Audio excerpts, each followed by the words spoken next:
Hello and welcome to More Than a Game, a podcast about the A-League, Premier League and more.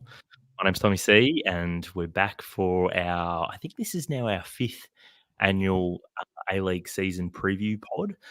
That's pretty crazy to say out loud. It's obviously been a long journey, but here we are once again. We're not necessarily playing quite as often as maybe what we used to or what we would like, but we're here and we are very committed today to our A-League preview pod this year. Tends to be one of the highest rating pods, so we know that's one that you like as well. Joining me on the pod today, we've got a frothy panel today. It sounds by the sound of things. Colby, how are you doing today, mate? Good, mate. Happy to be here. Happy to be back. Dusting off the podcast mic, cracking a tin. What more could you want? Mikey, you're also joining us today. How are you doing today? Yeah, doing very well. Brought to you today by Hawks Lager. Yeah, looking forward to getting stuck into it. Damo's also on the pod this week. How you doing, mate? I'm good, mate. Good to be back. Thanks for having me. And last but not least, we've also got Shannon. Are you still sporting A-League Radio on your chat there, Shannon? Or? No, I'm not anymore. And I thought of preparing before the pod to get a can the crack on the microphone because I still haven't done a tinny. So I've got to pump water. I can just open it in the mic. That's not as good, but this one's for Run Them Memes. I know he loves the tinny ASMR.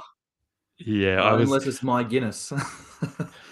I was thinking today of you remember that viral Bentley ASMR for this week, or this week or last week, of like that gorgeous model, like sort of tapping her fingernails on like all of the Bentley surfaces. And I thought, if I was committed enough and knew how to use TikTok, I don't because I'm a millennial. Then I would like come up with some sort of More Than a Game ASMR clip, which would just be like, just a tinny and a microphone. It'd be fantastic, but I'm not that committed to the meme. More Than a Game. That's how we're going to get to the younger market. Oh god! Yeah, Breaking into new markets. In a social media intern. All right, team.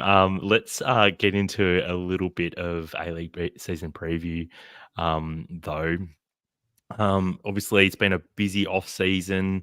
The Australia Cup has kind of moulded now into a bit of a pre-season cup now, with the final being played before the season starts, which I don't know. I'm kind of got mixed feelings about that in isolation. But look, Sydney did win the final, played last weekend.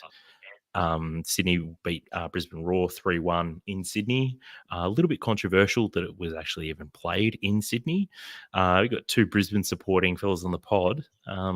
Colby, what did you make of the game actually being moved to Sydney? Oh, I mean, part of me wanted to be enraged about it, but I mean, when you have a scheduling nightmare that is trying to play at Suncorp, with the cup final that you may or may not be in, then, you open yourself up to that risk. So disappointing that it wasn't played at home for us, but we didn't really have a suitable stadium. So here we are. I don't think Sydney have had enough finals recently, so I think it was good for them to get one in. I mean, if there was one winner out of all of this, it was definitely the New South Wales government. At least they didn't attract any grievance about them doing sort of some special deal with the APL over the move. What about you, Damo? Damo? Finally one for the little guy. What about you, Damo? Yeah, like Colby said, it is what it is. The club sort of used it as a bit of fodder to plead to the Queensland government about a new stadium, which they do pretty much every year. But it was almost like, look what we could have had if we had a stadium. So I don't know what the Queensland government have got left to give football after the Olympics and Ballymore and everything to go with that. But yeah, it is what it is. I didn't watch the game, so I've only seen highlights. So I'll have to lean on you guys to to give me a review of the game. I was busy at a wedding out in country Queensland, sending you guys pictures of my RM Williams. Look, that was special in its own right. But look, moving on to the game, I won't ask you anything about it then, Damo. But Mikey, I'm pretty sure you tuned in. Did you make anything of the performance or the results, or is it pretty much just a glorified preseason tournament at this point? Well, I prefaced at the start of the pod, I did watch it, but I was still having a bit of a sook about being knocked out in the semi-final stage. So I was very happy when Brisbane looked like they might get it done. I gradually lost interest towards the end there. But yeah, I mean, if this is what it takes for Steve Corica to stay at Sydney FC for a bit longer, I'm happy. More on that shortly, I think. And Shannon, I'm not sure if you actually watched the game. It seems like I know I had it on, but I think I was a bit like you, Mikey. I was sort of like half paying attention to other things while it was on. Shannon, what did you make of James Waddingham's performance? Is he the next Harry Kewell? Is he the next Mark Viduka? Is he both? And noting as well that he scored overnight as well for the young Socceroos, I think against France. So Against he's Netherlands. obviously Can I just Yep. jump in there, Tommie? His name's Thomas Waddingham, and that's my Yeah. boy. Just so we How have I don't got this get kid's name confused wrong? there. At least I didn't call him Waddington like they were on the Australia Cup feed. All right, Tom. I feel like I should know that name, right? Anyway, It's Shannon. not far from home. Look, Damo kind of stole my thunder. Originally, when we were talking, thinking about the A-League, I had him locked in as my boy, sort of.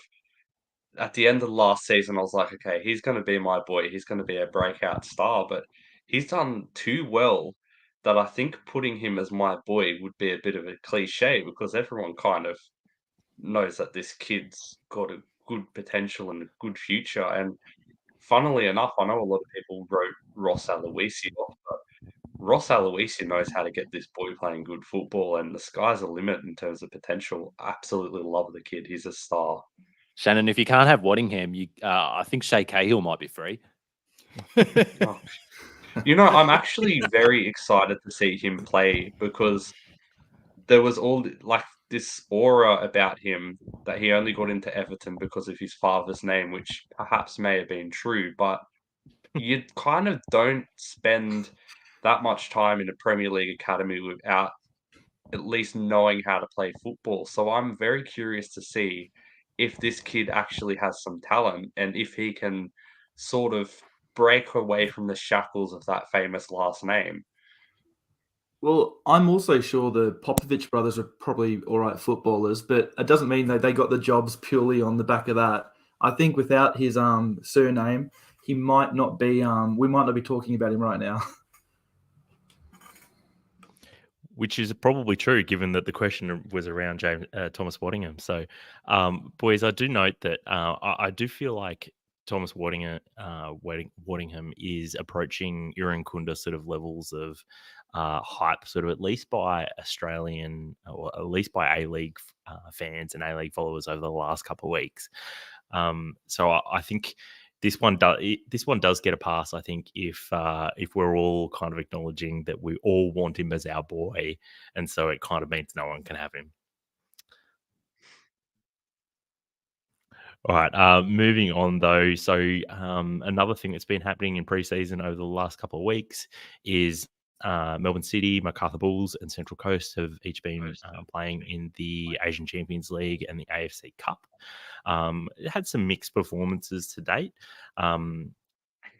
Have any of you guys tuned into any of the games? Mikey, I know that the City ACL games have probably been most of interest to you, more so than maybe the other guys or the other clubs. But have you been tuning into the games? Have you made it to one of the I think there's been one home game. Yeah, one home game at Melbourne Rectangular, I think we call it.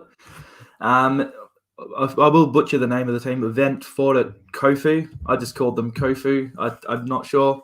But they were, their fan base, just for a start, were fantastic. I'll get more into it in my review. But I just think possibly we were very disappointed with, like, all the fan base was pretty disappointed with the 0-0 result because they are a J2 side, a second division Japanese team who apparently didn't field their first team, but they've then gone on to beat the Thai champions in the group. I think maybe just the standard of Japanese football is probably better than most Australians would would know about. So I think that was an okay result on the balance of things. The other game we played, I'm not even going to try to pronounce their name. They're the team Tim Cahill, speak of the devil, played for right before coming to Melbourne. They used to be Greentown. Now they're something else I'm not going to attempt. But we started a lot better there. There was a lot more intensity. But again, there's been a lot of there's been a lot left to be desired from Melbourne City in the ACL so far.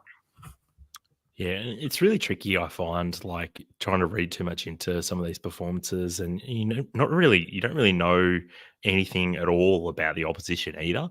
Like MacArthur, they've had 2 wins so far, 3-0 win and an 8-2 win. Yes, 8-2. Mariners also had a 9-0 win, but have also lost 1-0. So look, it just seems like there is a wild breadth of teams and the quality, and also I guess the travel plays a huge part in some of the results and performances as well, and also the fact that each of these 3 teams are in preseason as well. Like some teams will be sort of working on trying to be peaking towards the end of the season as well. So it's a wild time, and look, I think each of these teams will definitely be doing far better in those respective competitions in this about sort of 2 months' time as you approach the end of the group stage. Look, I'm hoping personally to get to one of the ACL group stage games. I haven't been to one yet. I know maybe isn't going to have an incredible atmosphere. It's not going to be a packed stadium, but still would like to tick that box. Boys, one other thing that's kind of happened over the last couple of weeks is that it was kind of rumoured about the end of the Destination New South Wales deal between the APL and New South Wales government for the grand final. Do you guys think that that's actually dead, or have we just kind of tried to will its death over the last couple of weeks? Shannon? Look, I wouldn't be surprised if it's not that at all, if it's one of those things where it's rumored that it might happen and it's still, is the same deal, because unfortunately with contracts and politics and all this sort of stuff, as much as we want things to happen, they usually don't. They usually don't, like, aren't able to backpedal on big decisions like this. So, you know, I'm a very optimistic guy, but I just can't really see this not still being a thing for the whole duration of the deal. Do you guys think that it could evolve into sort of more of a magic round, and that obviously that's likely to be sort of more acceptable to a lot of A-League fans? But do you think that would get the same bang for buck as for APL and for the New South Wales government? It Damo? would be the smart thing to do. I don't think they'll ever get the bang for their buck that they ever wanted due to the negative backlash. It's kind of, it left such a bitter taste in people's mouths that it seems like no matter what they do, even if they do the best possible move, this amazing festival of football, magic round, whatever, I just think the damage has already been done and it's never going to achieve anything close to the heights that it could. When you said festival of football, then I shuddered. Like, I'm so over this corporate nonsense language around the grand final deal. It better be dead, because if it isn't dead, my interest in finals is more than dead. It's dead. It briefly got reanimated when rumors of the deal being dead came about. But if it doesn't, I think that's gonna reopen a lot of wounds. I think they have to find a way out of this. Whether magic round's a good idea or not, I don't know. But anything's better than keeping it the way it is. No, fair enough. And I think like a lot of people who have disengaged from the A-League to some degree, like I'm not sure if undoing that deal would necessarily ensure their re-engagement with the league. Like it seems like it's they might just sort of be pleased about the change, but I'm not necessarily they would sort of come running back to the league immediately. So a little bit sad, I guess, there. Was one other big bit of news in the last week was the Auckland preferred bidder was announced. So, excuse me, American billionaire Bill Foley, who's the owner of Bournemouth in the Premier League and also FC Lorient. He has been announced as the preferred, I was going to say billionaire, the preferred bidder. He also runs kind of like a football group called Black Knight FC, which sets us up perfectly for the Auckland Knights or the New Zealand Knights to re-enter the league, which would just unwittingly just be a fantastic own goal by both the A-League and just everyone involved. It would just be fantastic. How much are you guys hoping that will actually be called the Auckland Knights? I think there's an enormous chance of it because the company that he owns is actually called Black Knight Sports and Entertainment. They're the Las Vegas Golden Knights. They own, who are the current Stanley Cup champions in the NHL. So, the fact that coming in and there's history of the Knights name in Auckland, it kind of makes sense. I think they'll end up being called Auckland FC and unofficially known as the Knights rather than make that sort of a legal trading name. I think, Damo, they're going to be known as Auckland FC: The Dark Knight Rises. Fantastic.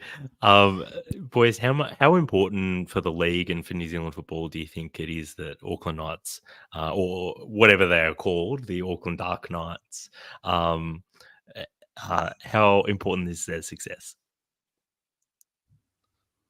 Well, I think if we're going to include New Zealand teams in our league, we've got to make a choice one way or the other. And the the APL have seemed to back that with the Auckland bid. I think let's go all in on this. And to have a New Zealand derby, I think is going to only do good things for the league, for, broadcast rights in New Zealand and, more and abroad. And yeah, look, I'd love to see the Knights back, but I know this is more of an audio medium, but when this started, I thought I'd just pull up the Football Kings jersey here. Oh, I'd love to see the Football Kings come back to the A-League. Flex. That's like a real hipster flex, isn't it? Oh, hell yeah. Got to do it while you can. Indeed. Yeah, boys, it's a funny one, right? Like, I mean, Wellington do already have a derby that they play in. It may not necessarily move the needle heaps, the distance derby, but look, I guess this could be something that helps football to grow in New Zealand. It might help with attendances and I guess also engagement with like New Zealand media as well. And so be interesting to see, I guess, how that plays out over the next couple of weeks. Once they're probably going to be likely to start announcing things like who the CEO is going to be.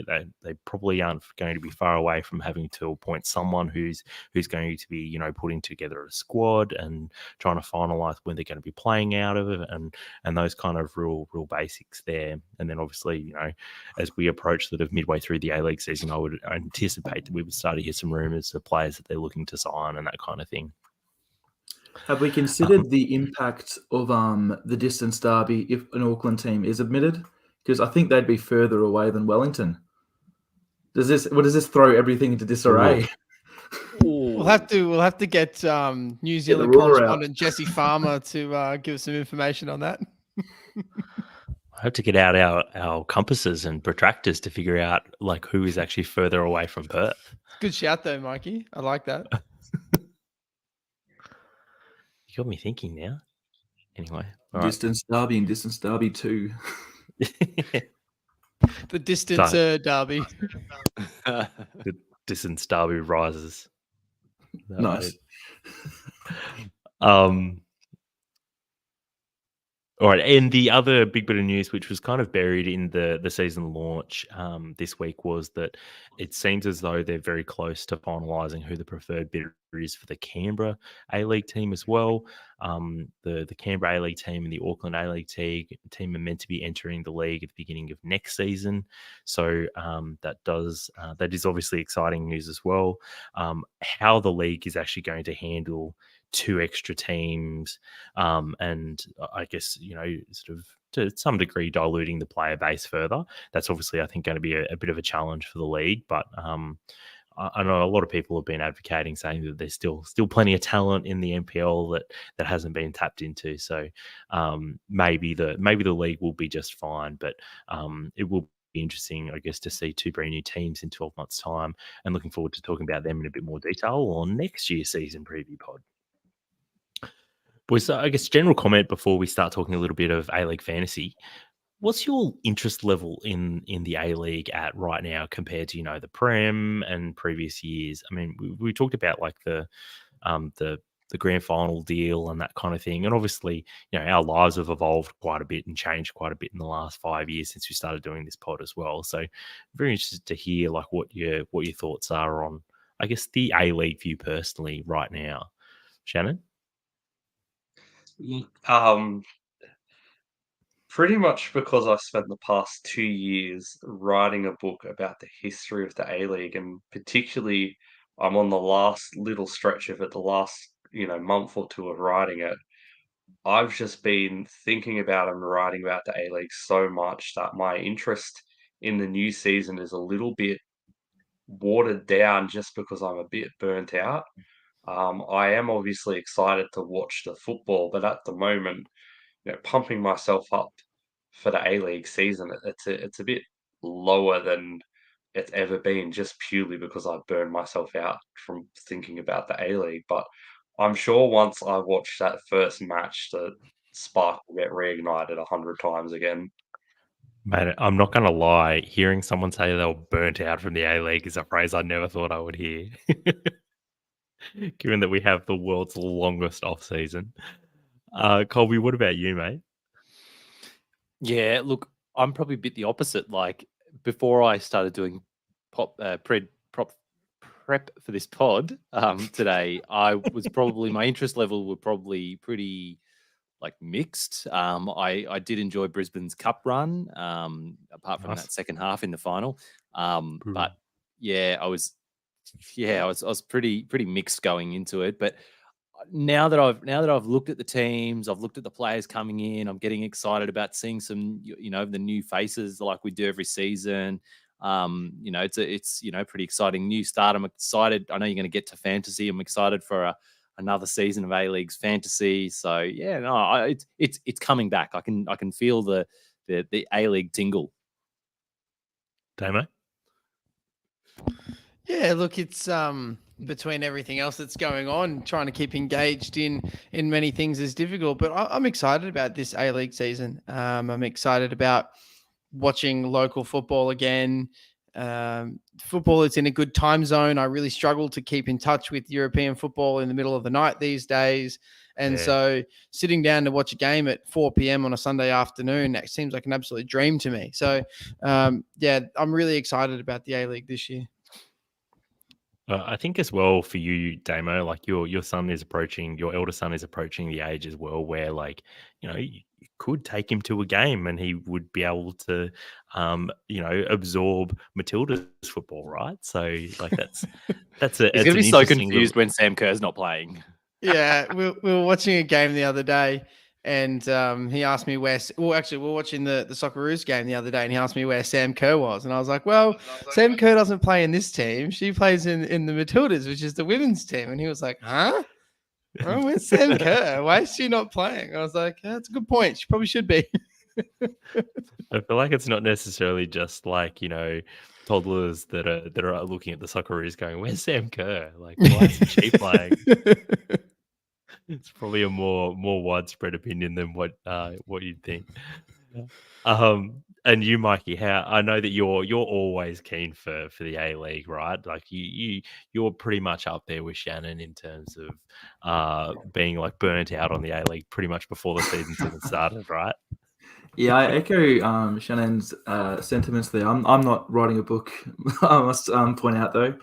But yeah, I did compared to previous seasons. I think it is more kind of dulled a bit. I think there's still kind of that lingering disappointment from the all the stuff that happened post the grand final decision.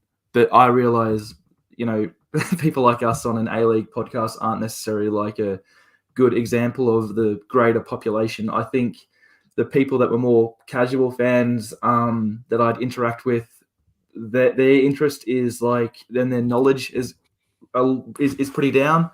I don't really have the same conversations with people about the A-League that I did. I don't think people were aware that the Australia Cup was on or that the Asian Champions League was on. It's just not part of the discourse amongst sport fans at the moment. So I think maybe things will turn around come round one. I don't know. I hope so. But yeah, people bolted on people like me and Shannon and you guys. I think our interest kind of stays the same.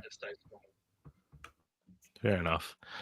For me, boys, it's a funny one, right? Like, not quite at the level of Colby and Damo, where like life has sort of limited the ability to follow and prep for the league. But I do kind of feel like the league, like there's always going to be sort of like big years and lower years, and I think there's a low key sort of buzz around the league as opposed to like a high key sort of buzz around the league. And I don't know if that's to do with like sort of what players have come in, or the fact that, for example, like Goodwin has left. I think that might play a bit of a role.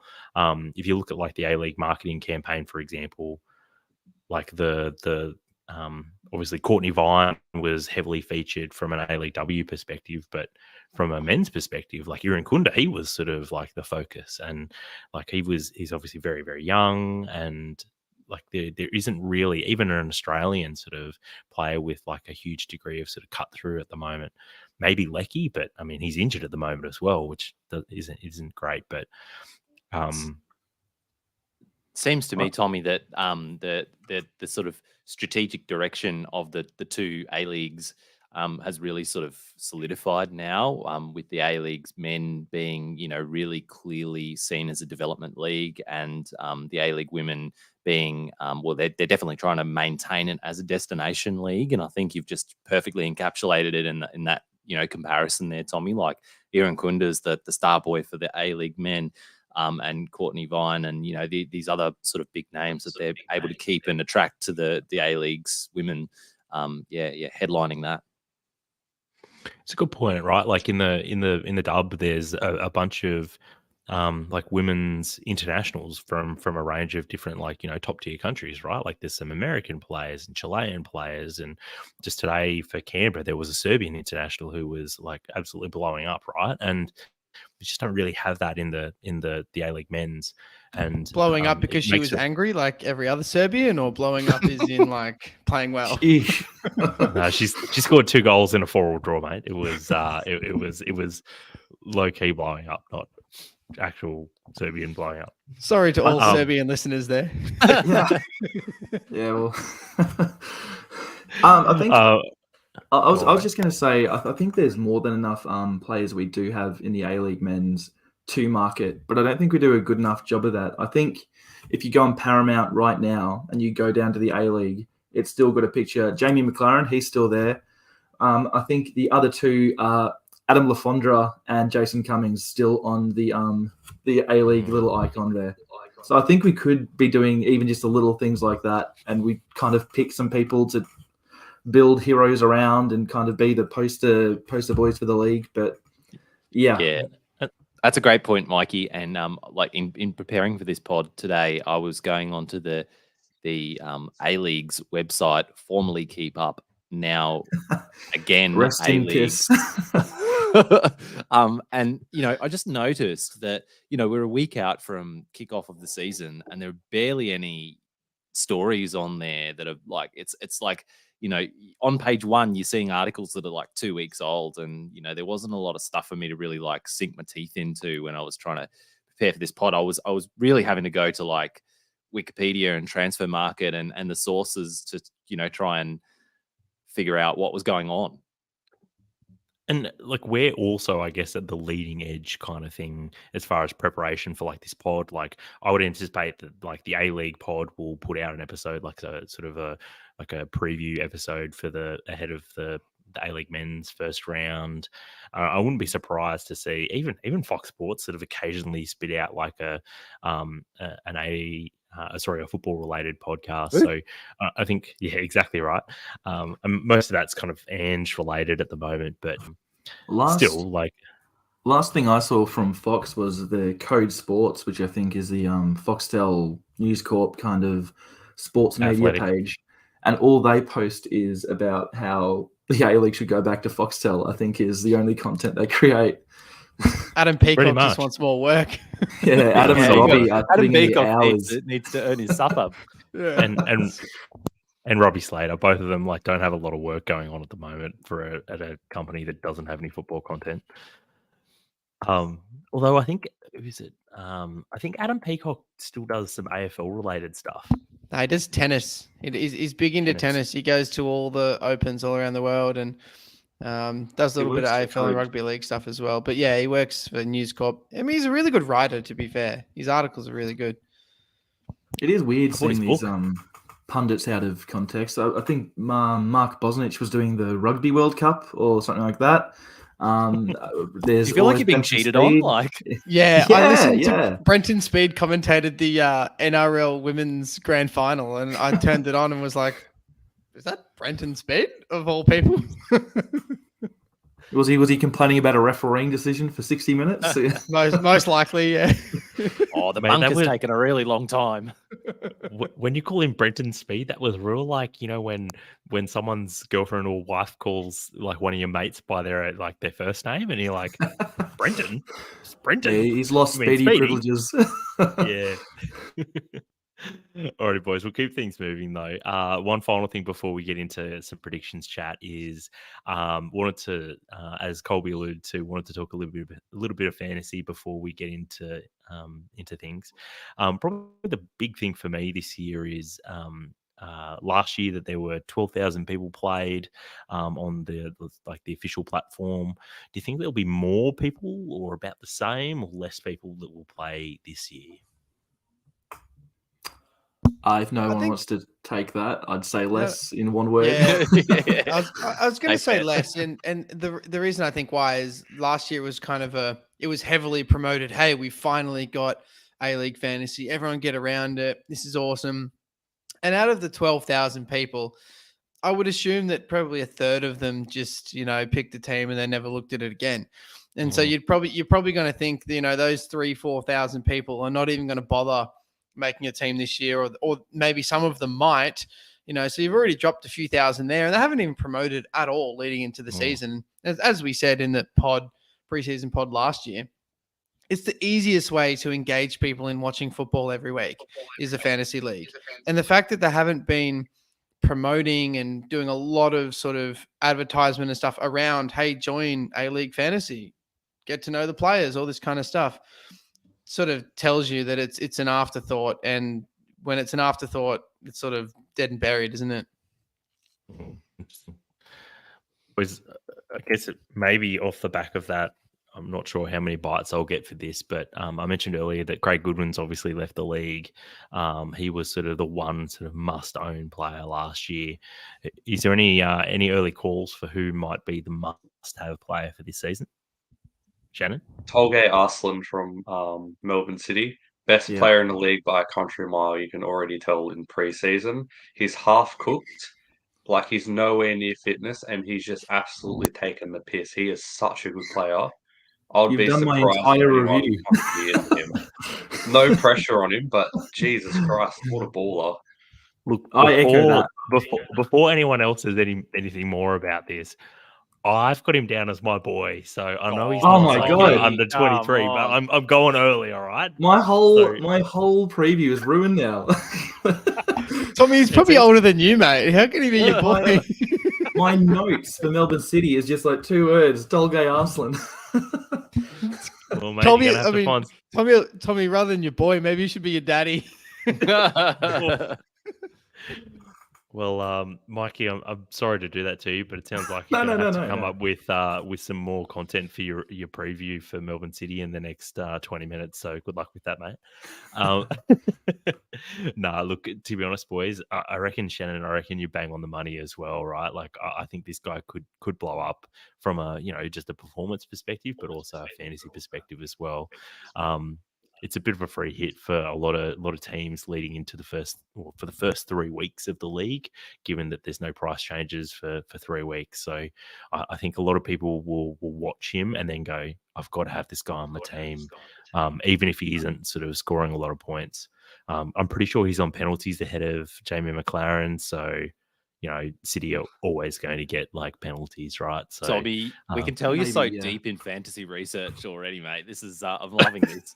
But there's been a pertinent question in the chat from Sal. He asks, how many boys does Tommie have? And I think that we really need to just address that right now. You need to get it out there because I know you're one for a laundry list, and you just need to keep a lid on this. Let's not take that out of All right. context either. I wasn't going to Someone say screen that. grab but that. okay. Yeah. All right. So I've got 3. Yep. Not including, and everyone's already got Iran Kuna and Waddingham, right?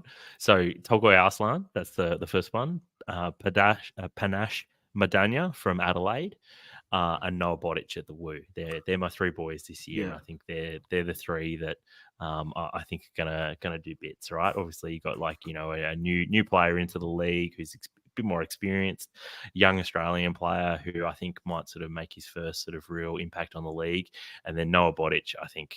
Geez, like the sky's the limit as far as how big an impact he could have this season. So they're my I boys. just think we need to remind everyone that your boy's not necessarily someone who you think is like gonna like smash it, but someone that you love, even like if they are a bit shit and you like gas them up, kind of like how Lockie Wales is Shannon's boy.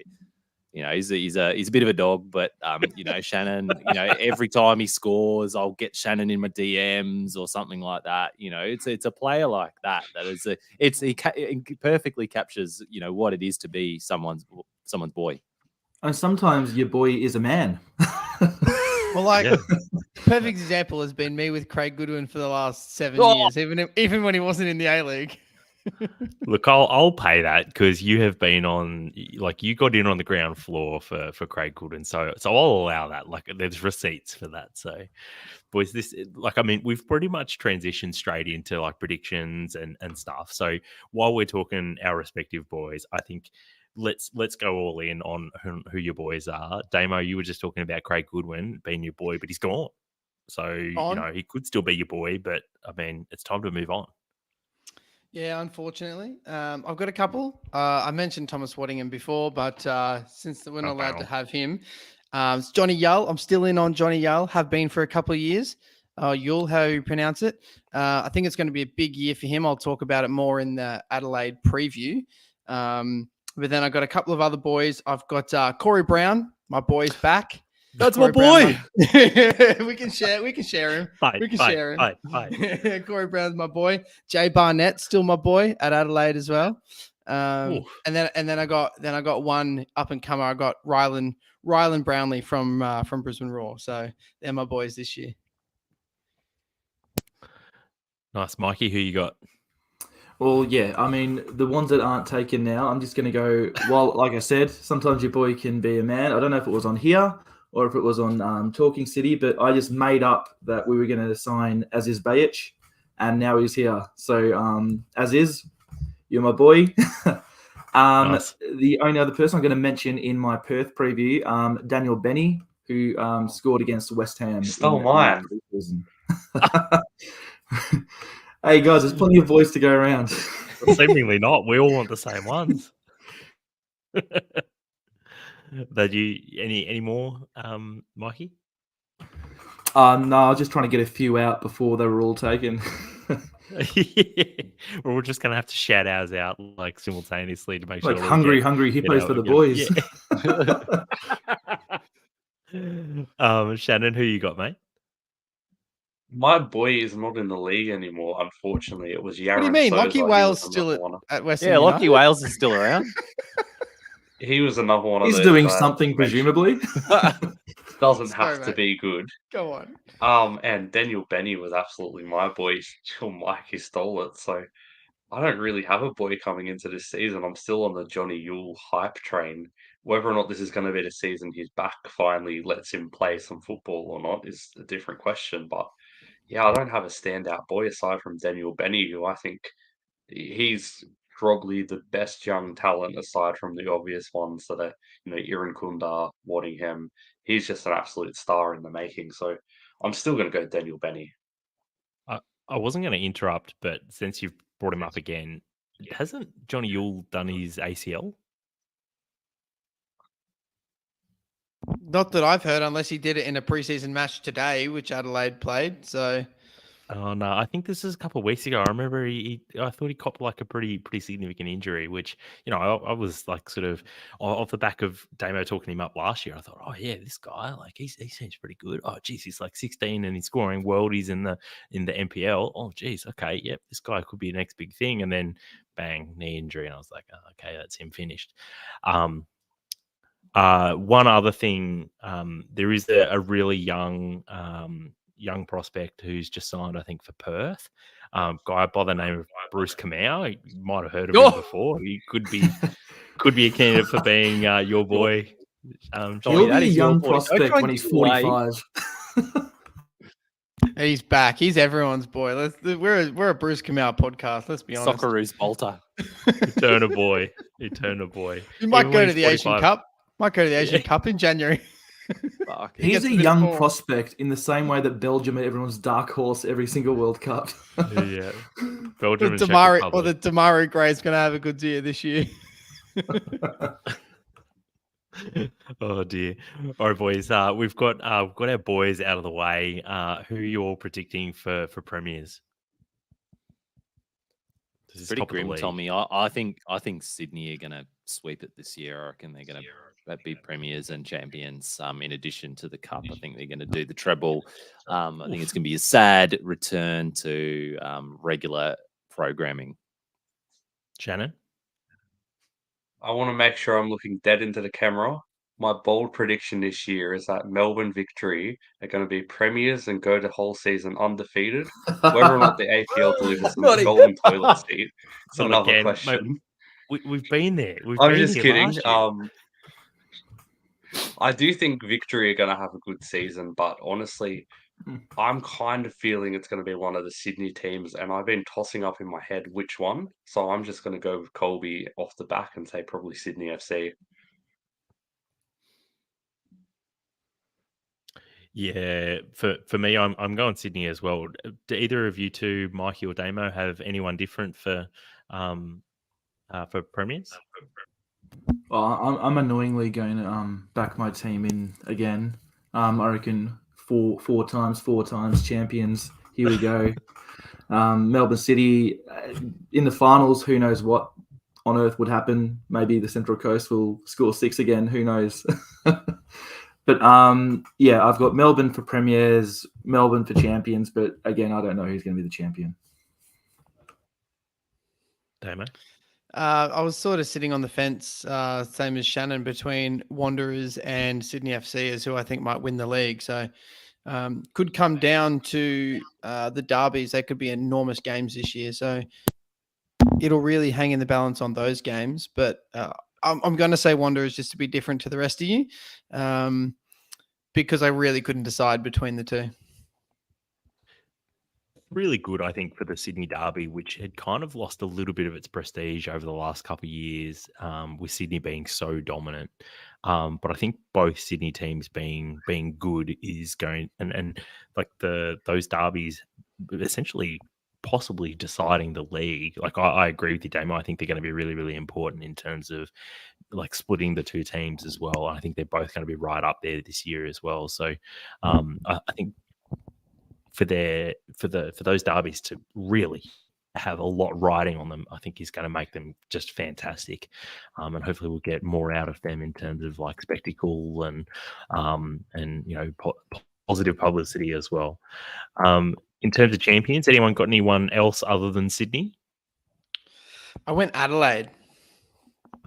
I think, yeah. Look, I think Adelaide can make a good run in finals. You know, Goodwin's gone. Who's going to score the goals? Yeah. Well, just 'Cause wait I was to my about to say, I don't my wanna- preview, and I'll talk about it. I don't want to segue off, but don't ask me who's my wooden spoon. Oof, I've got Adelaide 11th. Yeah.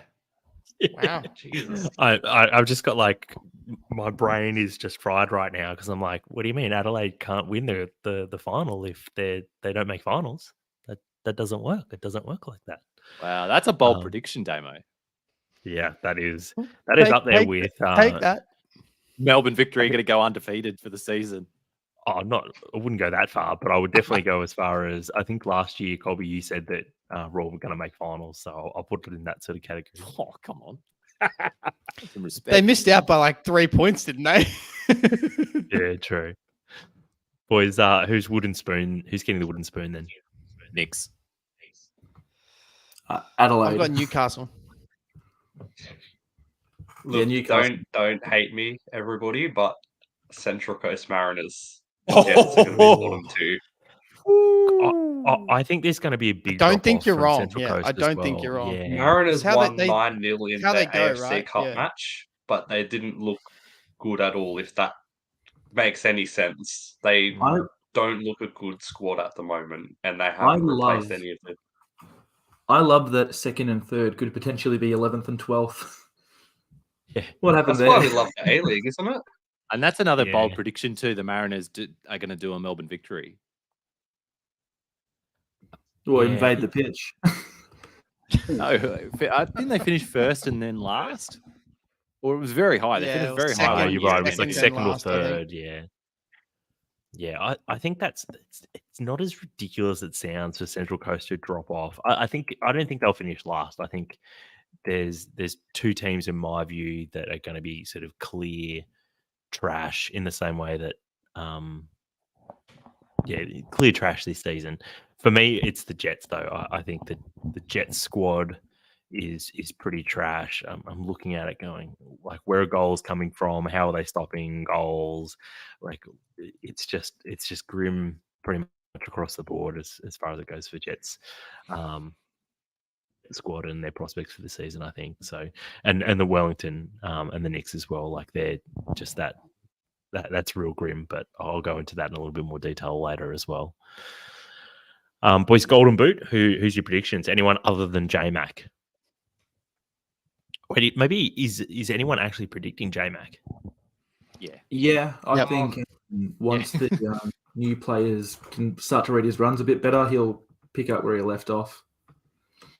I think if you had to say like who are you picking if you're not picking J-Mac, I think actually Taggart could be a smoky if he can stay fit. That's big asterisk on his fitness, but that's he's a pretty creative Perth team behind him. So Man, it's up there with when I said that like West Ham season was riding on Jack Wilshere staying fit. no, no, you know what my equivalent of that is actually? I think Sydney season is depending on Rodwell staying fit. Yeah, which not good, right? But I guess Can I throw a smoky out here? I can't quite remember his name, but I'm pretty sure his name is Fabio Gomez, Sydney's Yeah. Brazilian number 9. Yeah. He played 15 minutes in the cup final, and he looked like, I know defenses were tired. It was one of those games, but he absolutely cooked. He looks like someone. And if he's he going to gets have good Lolly and service- Mac on either side of him supplying him. So yes, if he gets Let good him cook. service, he's going to be the guy to take the Golden Boot away from McLaren. boys, I'm not predicting that J-Mac will win it again this year. I think we're going to see a bit of a drop off from McLaren this year. I think he started to lose a bit of a yard of pace, which has been really important for him as well. So I'm going big, but I think it's going to be another Australian that's going to win the Golden Boot this year. I'm all in on Noah Bottage this year. I think.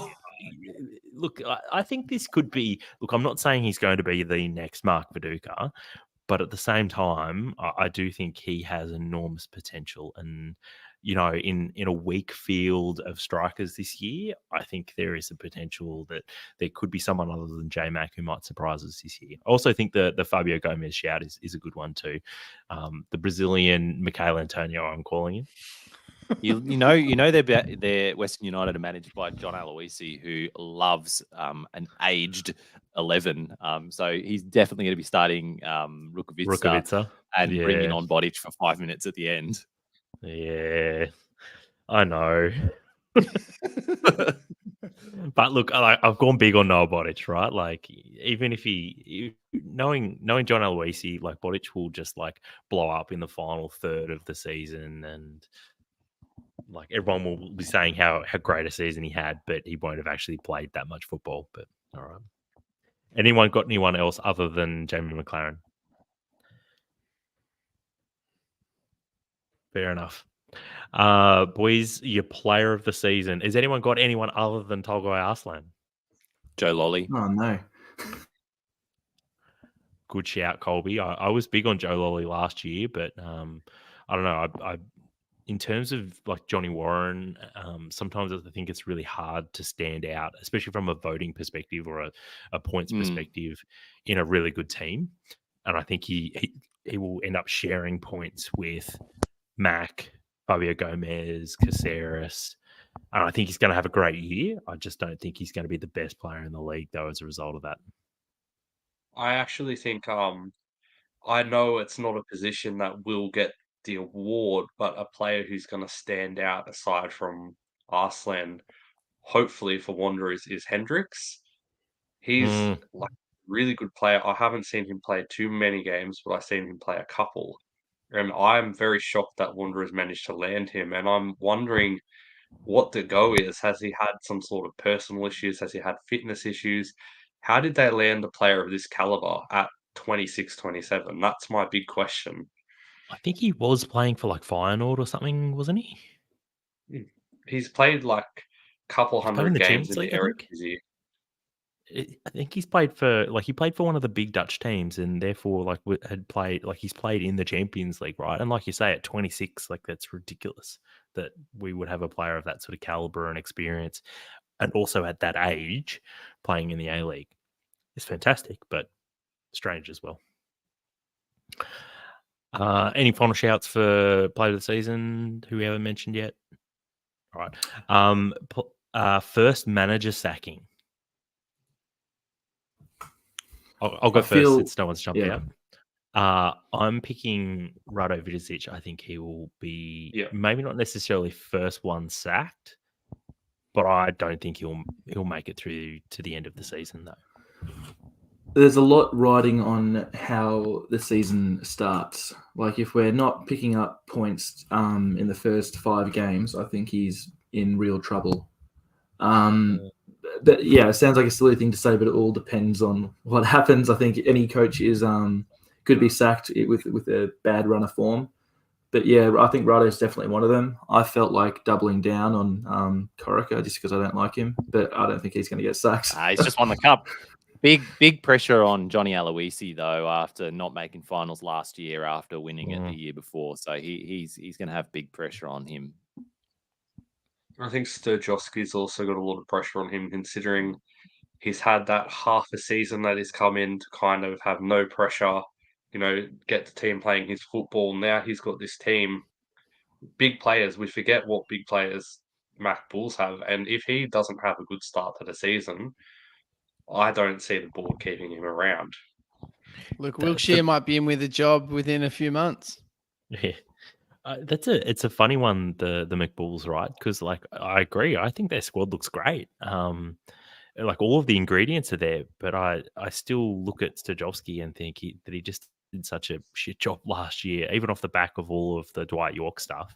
I still don't think he did a very good job, and I feel like it's got underachievement written all over it. But it's what is underachievement relative for that squad. That's the tricky thing, right? Any other shouts for first manager sacked? All right. We've already done our respective boys, so it's time for favourite kits. I don't know about you all, but I struggled to find a favourite kit because there were a lot of kits that I really liked. Was there anything that stood out to you? I'm going to give some begrudging props to the Victory. I actually really enjoy their home kit. It's a simple kit design to do every year, but they never seem to really do it. Reminds me of 2014. Just a thick white collar, a big chevron. It's easy to do, looks great. Pretty shit sponsor, but other than that, it's pretty good going. One thing about it this year, which I don't think they've actually done before, is that it's only two-tone. Like, there's no grey in it like we would normally see in previous seasons. And like normally you'd go, oh, they're like it's a bad kit, like it lacks depth because it's only got two colors, right? And in previous years, that's been good how it's had that third color to sort of give it a bit of balance and in interest. But actually, because it's different, it kind of looks good. So actually, I don't mind that shout. Any other shouts? I actually really like, I know it's just a standard template jersey, but I really like the Bulls Asian Champions League jersey. Because I just love sort of like a black kit. And the Wanderers kit, I mean, every year it's pretty much a classic. They've had maybe one shit kit in their whole existence. And now that they're with Adidas, it just, I don't know how to put this, it's just Western Sydney. They've consistently had cool kits for really annoyingly. Like they've gone from Nike to Kappa to Adidas in their whole history. Like that's like I haven't had very many misses. Yeah.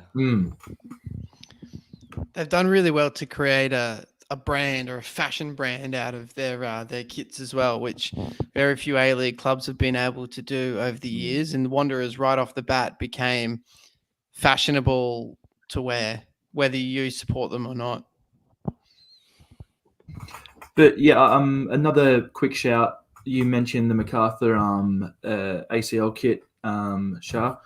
I think their home kit is really cool, actually having solid proper stripes. And while we're talking about Asian kits, I think the Melbourne City Asian kits are so much better than the A-League kits. It's not even funny. Yeah, that's a real miss or own goal for me, is that City didn't just use that ACL kit as their regular season kit. The home kit looks very, very similar to Sydney's kit, with like that geometric design. They said that it's meant to be like reflective of Amy Park, but it just looks shit. Reflective of what they had at Puma, I think. Yeah, exactly.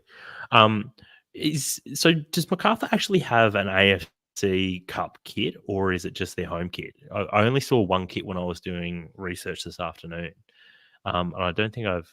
It's its own sort of kit, but it's essentially just a template you can get from their manufacturer with the number slapped on the front and the sponsors. But it's just a nice, in my opinion, it's a nice, simple design, which sometimes I think football teams try and overcomplicate kits.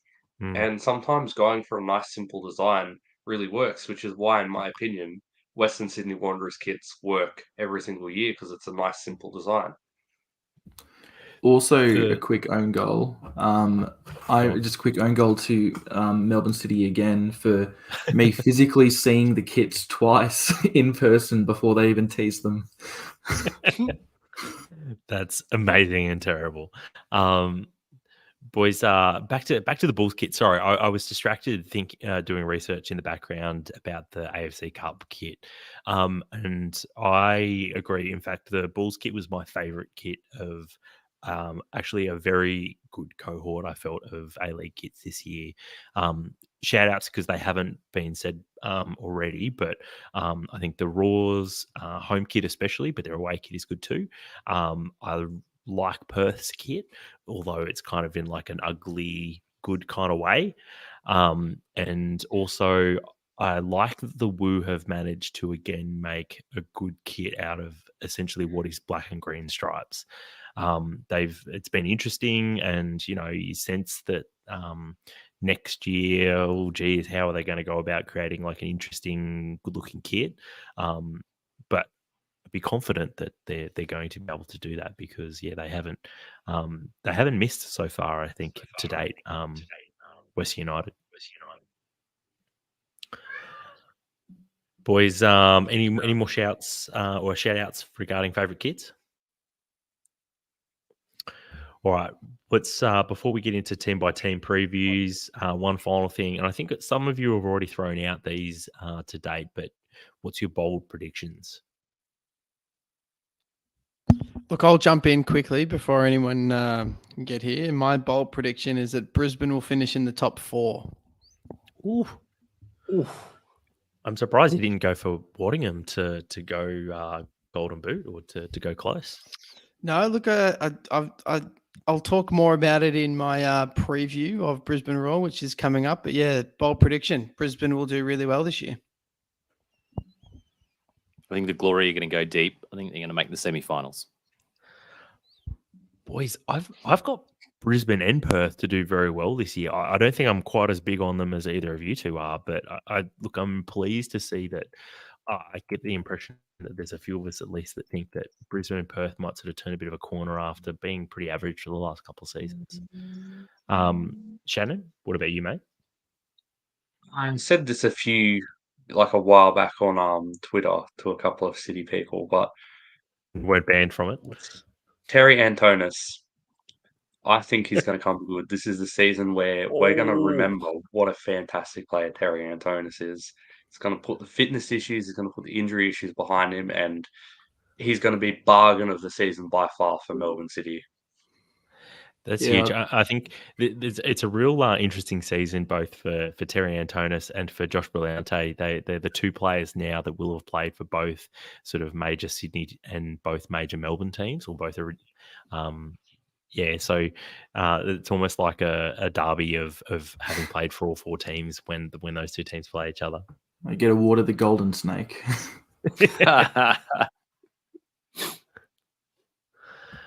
As far as my bold prediction, I think if things don't work out for Rado Vidicic, we may see European manager Patrick Kisnorbo returning to the Melbourne Rectangular. I feel like that would be the least surprising sort of thing to happen this A-League. That's an italic prediction, I reckon. Not a bold prediction. Yeah.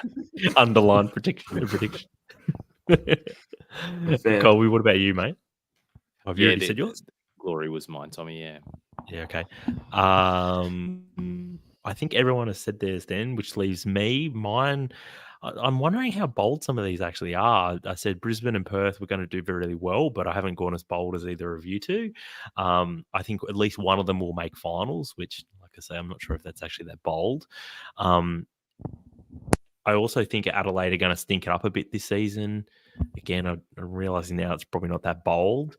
I think City could finish as low as 4th, and maybe that's probably my boldest prediction, I think, out of the lot, because I think everyone's predicting that Mariners are going to regress as well. So maybe that's my bold prediction, is that City will finish 4th.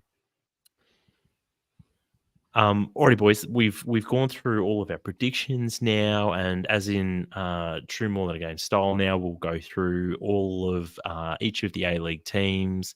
We'll be talking about last season's finish, key transfers in and out that the respective teams have had, what fans should be excited about, what they should be nervous about, predicted finish, and then we'll talk a little bit more about the kits as well, but in more detail for each respective team. We've split up each of the teams, and I'm not sure if it's just because we've been doing this for 5 years, but in some ways it feels like you get the same team again. But look, hopefully we've tried to keep things a little bit interesting this year with different people reviewing different teams. But first up, we do have Adelaide, and Damo's previewing Adelaide. So take it away, mate. Yeah, look, I'll jump into quickly with Adelaide, and I was surprised that you guys were all sort of very down on Adelaide and sort of their prospects for this year. They really only lost Craig Goodwin. Only he's a huge loss. He's the Johnny Warren medalist and a great season, but they've got a great squad, and they lost Craig Goodwin.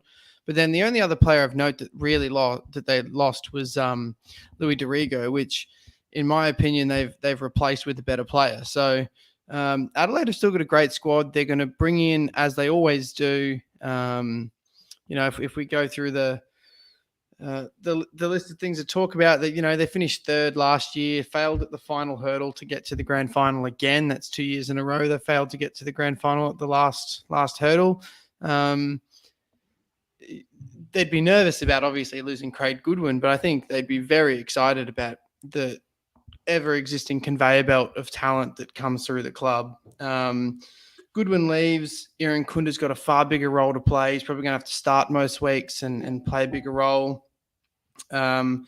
Louis Dorigo, as I mentioned, he's been replaced by Ryan Tunnicliffe, who's essentially been playing the championship for the better part of 10 years, come directly from Portsmouth in League One, where he's played 2 years, played like 40 games each year. So he's coming in. We know he's going to play every week. He's going to do well.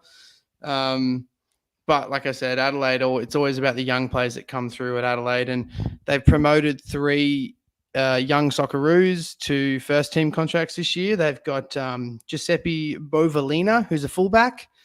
He'll come in. He's a very attacking-minded fullback. I saw highlights of the young Socceroos game against France where he played and was brilliant.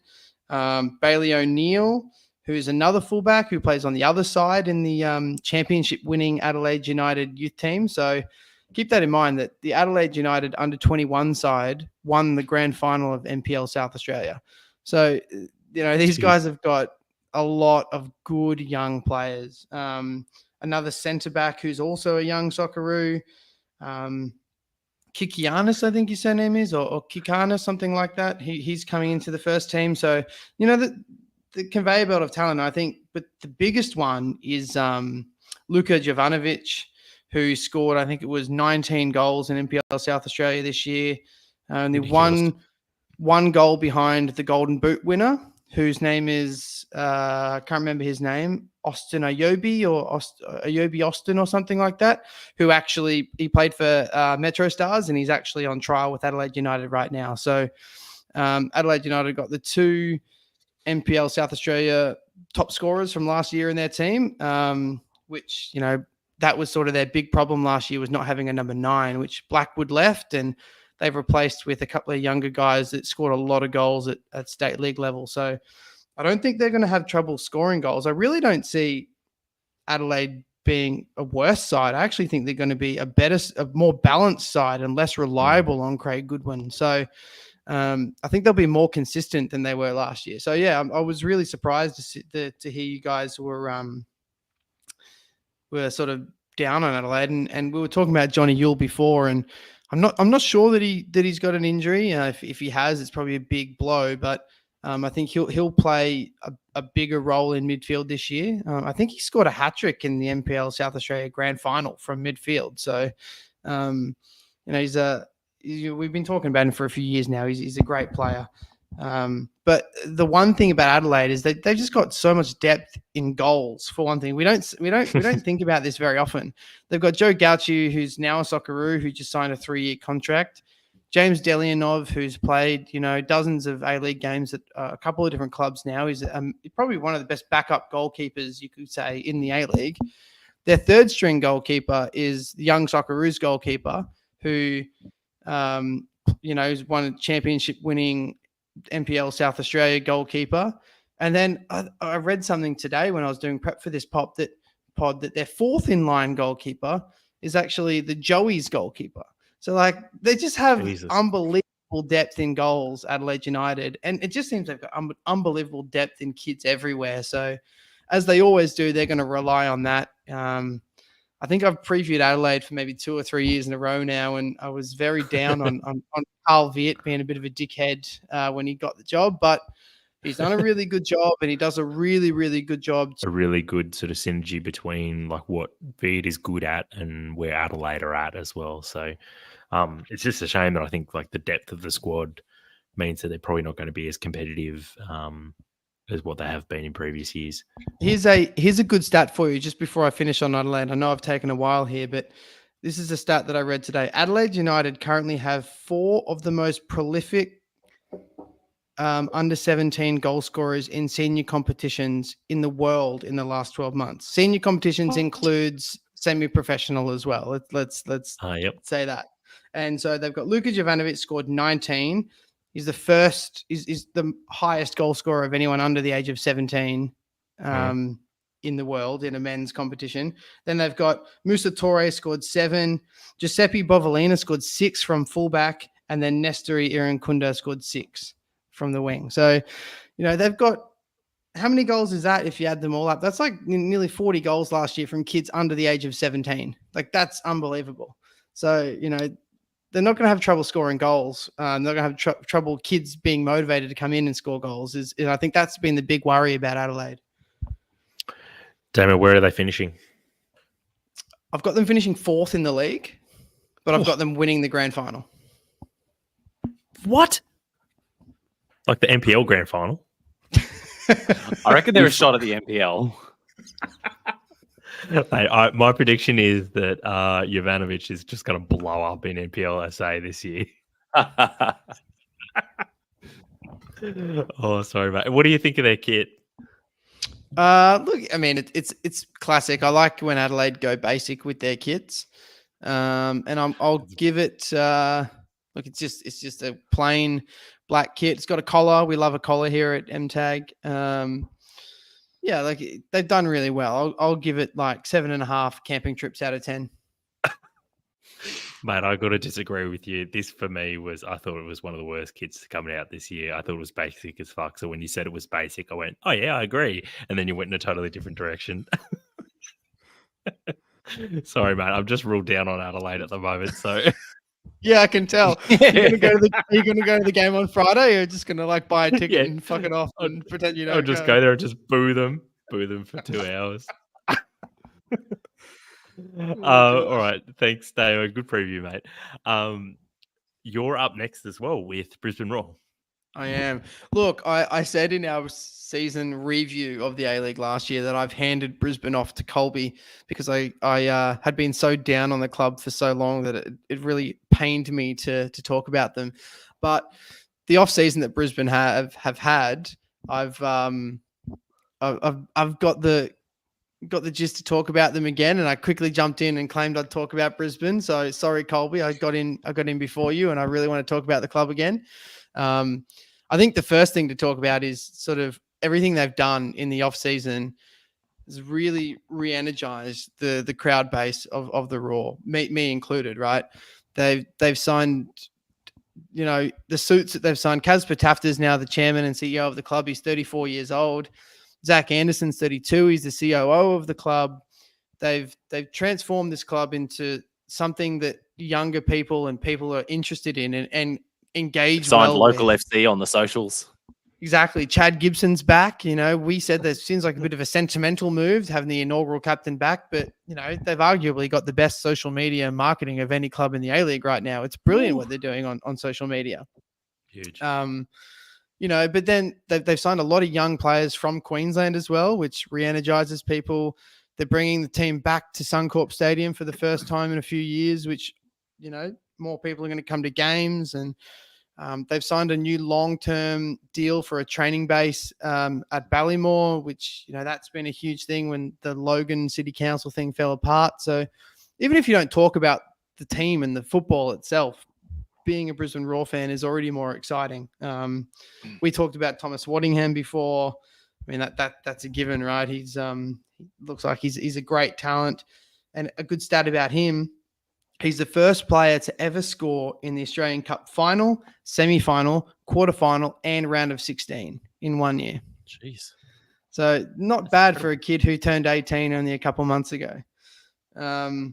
He's originally from Cairns. He moved down to Brisbane and joined the Roar Academy, I think, maybe 4 years ago when he was, 13, 14. And so he's essentially a product of the Brisbane Roar Academy, which, by the way, is now headed by Ben Kahn, who we talked about was probably ready to get a job as an A-League first team manager. He's a technical director of the Youth Academy. So it's great. I mean, everything, when you don't even talk about the A-League side, seems more positive. The Corey Brown redemption story is also very close to heart at this pod. He's my boy. It's Colby's boy. We love him. Justice for Corey. And I think they're a balanced team. I think what Brisbane have done really well this year is signing young players, local young players on scholarship contracts, which is, a bit of a questionable, sort of morally questionable tactic, but it's a very financially smart tactic as an A-League club. Essentially, they're bringing in, 19 to 21-year-old kids that get paid $20,000 to $30,000 a year. And they've got rights to them for the next 3 years or whatever to sell them on and make money off them. So yeah, but they've done it really well, and there's a lot of young Queensland players that they brought in, like Waddingham, like Ryland Brownlee, who's my boy as well, son of Royce Quentin Brownlee, Mitchell. ex Brisbane Roar player. So he's still only in year 11 at high school, Ryland Brownlee, and he's in the Brisbane Roar first team squad. So pretty incredible. But yeah, I was really high on Brisbane. Florent Berenguer is another player that they brought in. Which I think really, really balances the midfield. They'll have Jay O'Shea and Berenguer in the middle of midfield, which really sort of, I was almost tempted to say Berenguer as a shout for the Johnny Warren medal with a little bit of sort of anchor behind him, a little bit more freedom to play. Now he's got Jay O'Shea to do a lot of the hard work behind him, and he can sort of have a bit more of a license. A lot of young kids around him to do all the running. So yeah, I think if he can sort of get going, he's going to have a fantastic season. And like I said, my bold prediction, Brisbane to be in the top 4. I think they're a very well-balanced team.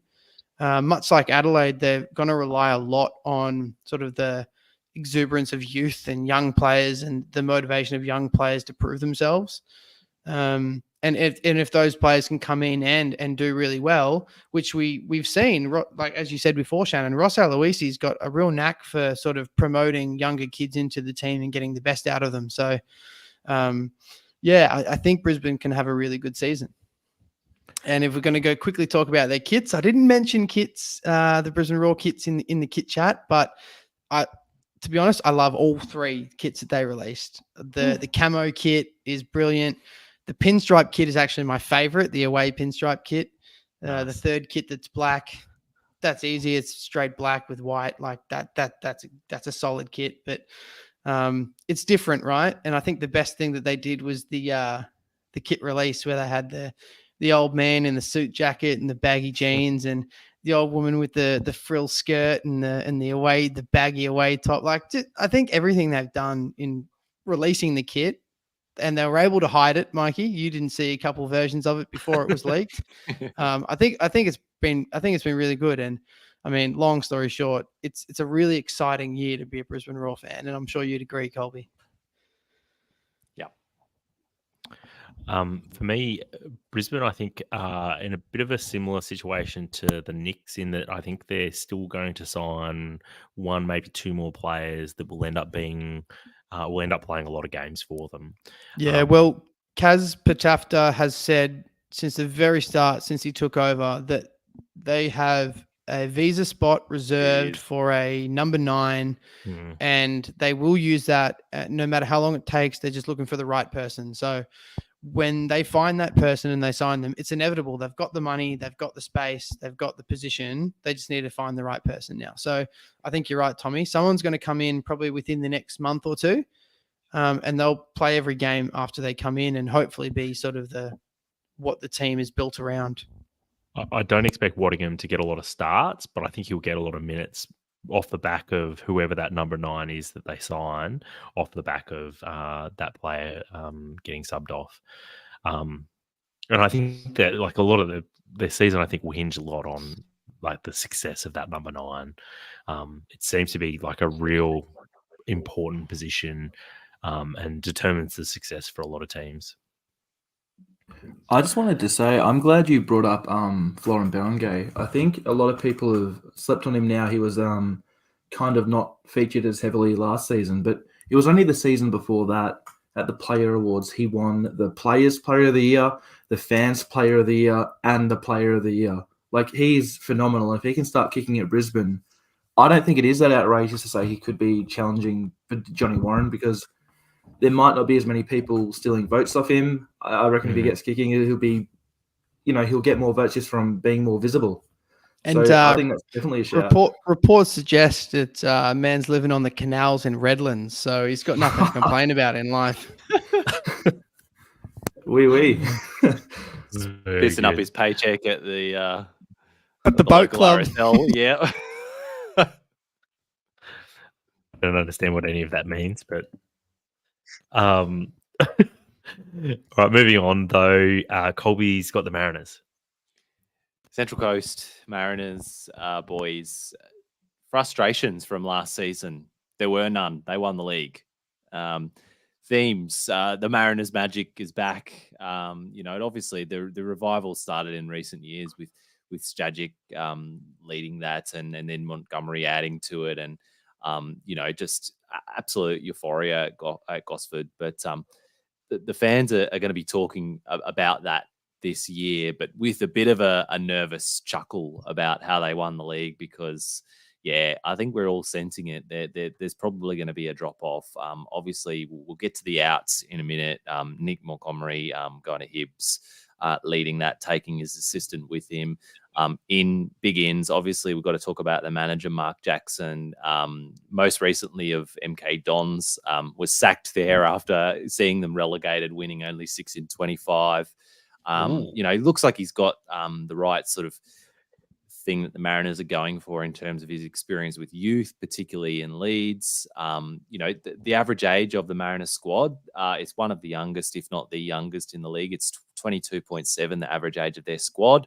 Some wild. big in. That's So that's I mean, I'll get to it, but that's going to be something that I think they're going to have to be a bit nervous about. There's, youth, but do they have enough experience blended in with that? You'll see it from the big ins. Angel Torres comes in from he's a Colombian winger, young guy. What is he? 23. He's probably one of the older ones that they've brought in. He ripped it up in the Maltese Premier League. I don't know what the standard there is, but 15 goals in 25 appearances. After breaking out in the second and third tier of Portuguese football. Another big in, Alu Kuol comes in from Stuttgart. He's back on a 3-year deal, but I say Stuttgart, but he was primarily playing in Stuttgart too. He had a really good season after his initial breakout at the Mariners. So 21-22, he played really well. Very quiet in 23-24. So Alu Kuol has got it all to do there. And he's got. Was just discussing Colby. I don't know if Alu Kuol will come good or not.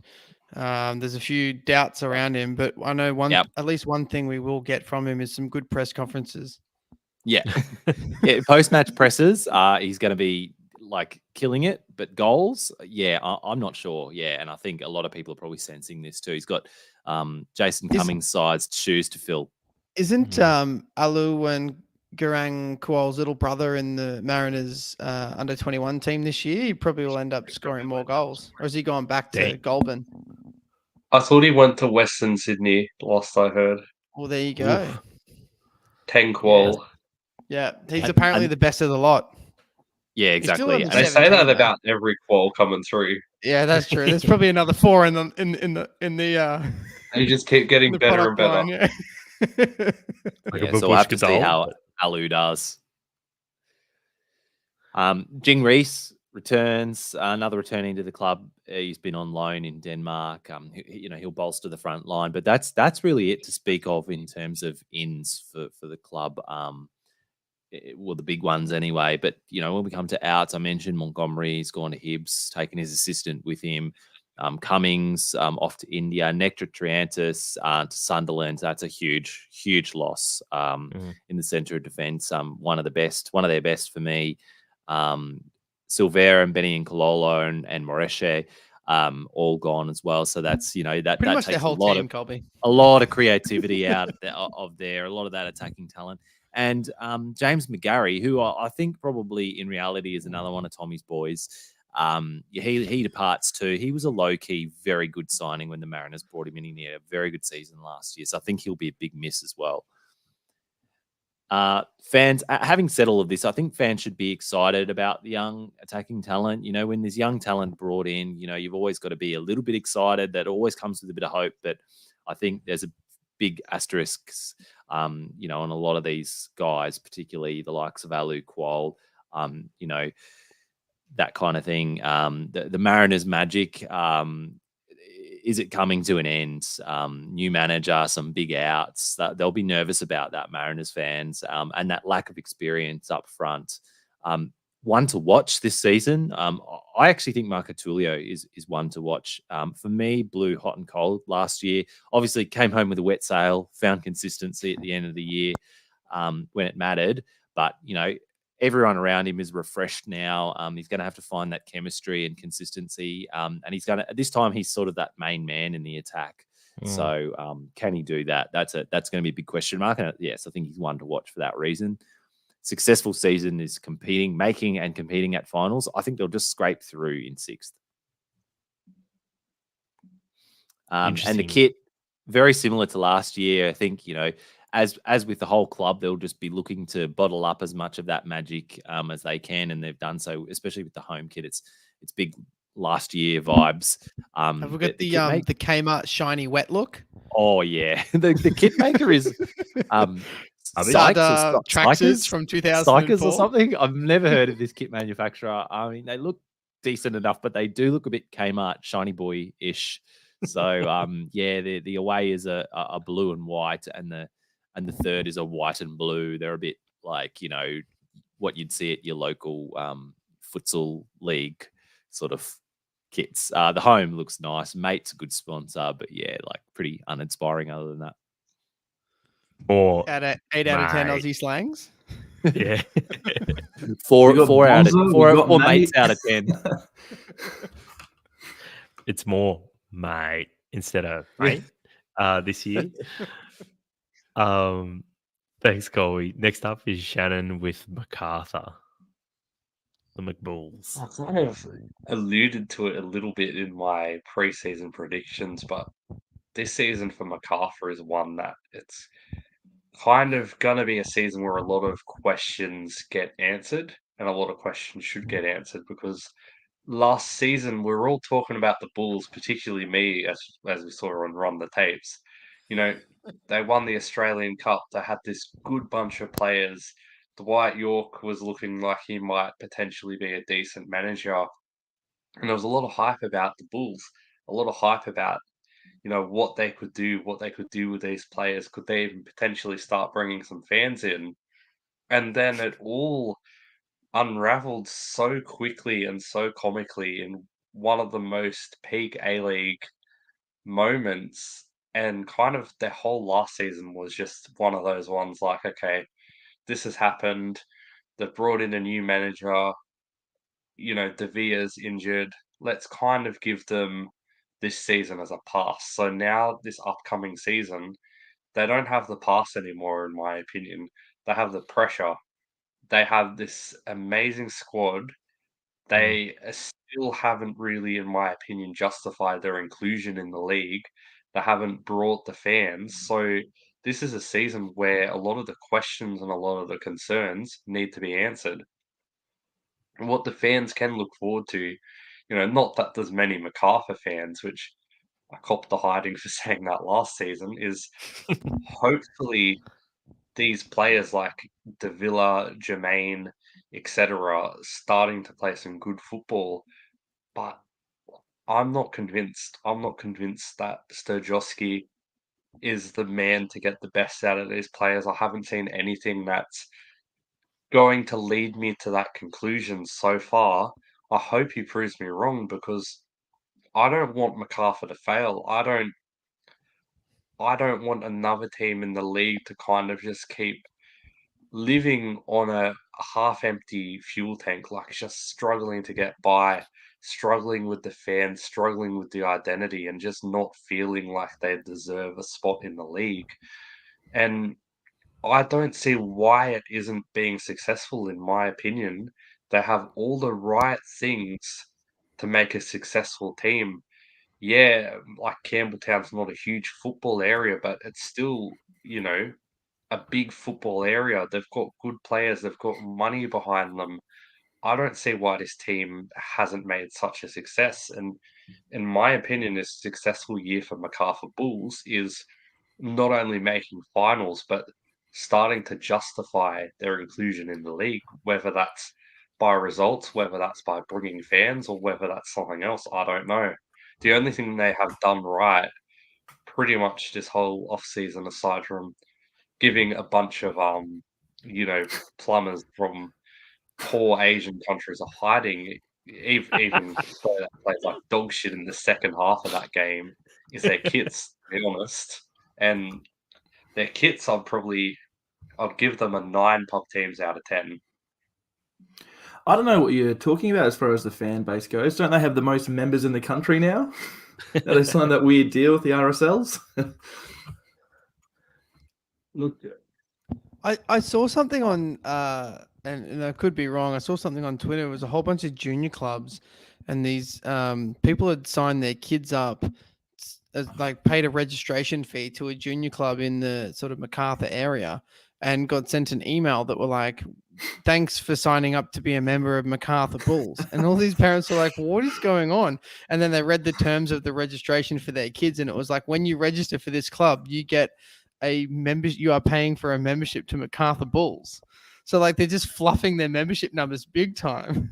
The old U2 trick. Yeah. But it wasn't even, oh, congratulations, like you've signed up to be a member. It was just a receipt. They just said, Yeah, here's yeah. your It receipt for was your like- membership. Yeah, like thanks for What? buying a membership. It was like, wait a minute, what? Unreal, right? I don't I mean, personally. I don't. Go on, man. I think you're going to make the same point as me anyway.